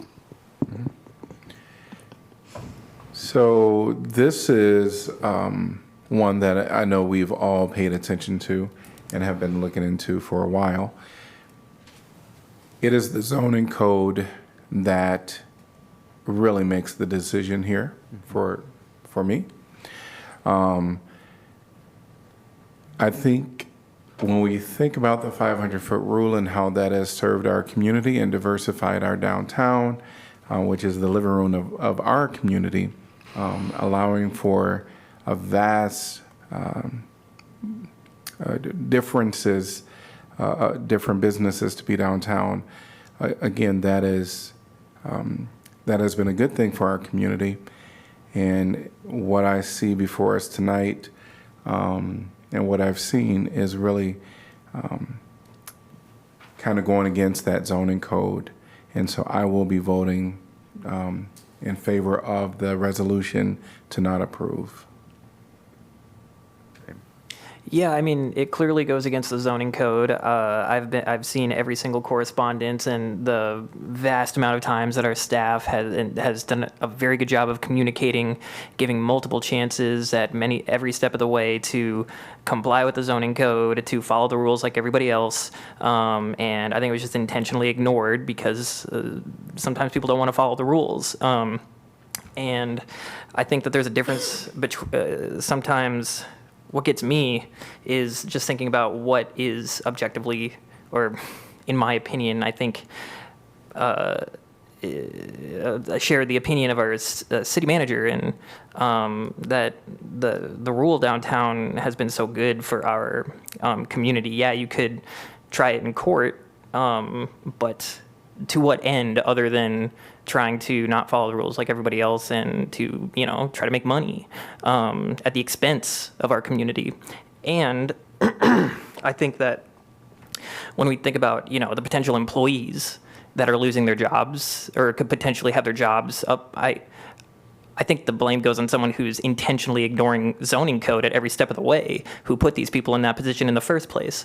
So, yeah, it's my intention to vote for this.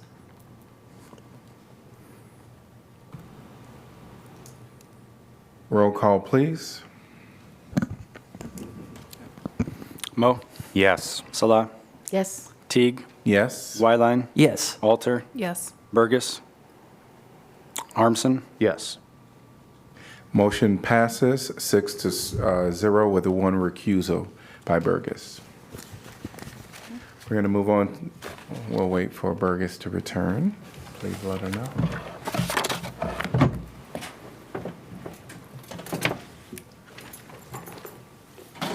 Okay.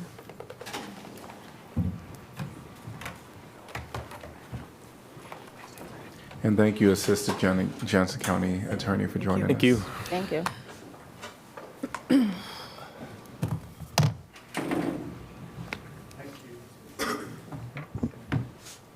Did he want me to wait for him? I will just continue. Announcements. We're on to item number 11. Announcements of vacancies previous. Historic Preservation Commission, 1 vacancy for East College Street. Representative to fill an unexpired term. Applications must be received by 5 p.m. Tuesday, March 31st, 2026. Civil Service Commission, 1 vacancy to fill a 4-year term. Human Rights Commission, 1 vacancy to fill an unexpired term. Library Board of Trustees, 1 vacancy to fill an unexpired term. Applications must be received by 5 p.m. Tuesday, March 3rd, 2026. Airport Zoning Board of Adjustment, 1 vacancy to fill a 5-year term. Airport Zoning Board of Adjustment, 1 vacancy to fill a 5-year term. Board of Appeals, 1 vacancy for a licensed electrician to fill a 5-year term. Board of Appeals, 1 vacancy for an HVAC professional to fill a unexpired term. Historic Preservation Commission, 1 vacancy for a Brown Street representative to fill a 3-year term. Historic Preservation Commission, 1 vacancy for a Jefferson Street representative to fill a 3-year term. Historic Preservation Commission, 1 vacancy for a Woodlawn Avenue representative to fill a 3-year term. Vacancies will remain open until filled. We're at item number 12, City Council information. I just want to say that on Saturday at the Senior Center, the gallery and of the Afrofuturism works that were there was extraordinary, and there was an amazing fashion show, and Latasha was phenomenal, the entire staff. So that was wonderful. And then just to finish up my updates, I get to have a rules meeting with on Friday with Mazahir Salah. Yeah, and it will be like 3 hours meeting. I went to the Afrofuturist panel at the library right before the Senior Center event, discussing the works of Octavia Butler. I didn't even really realize it was happening. It was just one of those good Iowa City moments where I was just walking into the library to check out a book and saw this insanely cool event was happening, and so I just dedicated the hour and a half of my life to that instead of what I was doing, so very good. All right, we'll move on to item number 13, reports from our city staff, city manager's office. Nothing tonight. City attorney's office. Nothing for me either, thank you. City clerk's office. No. All right. We're at item number 14. Can I get a motion to adjourn? So moved, Mo. Second, Alter. All in favor say aye. Aye. Any opposed? We are adjourned.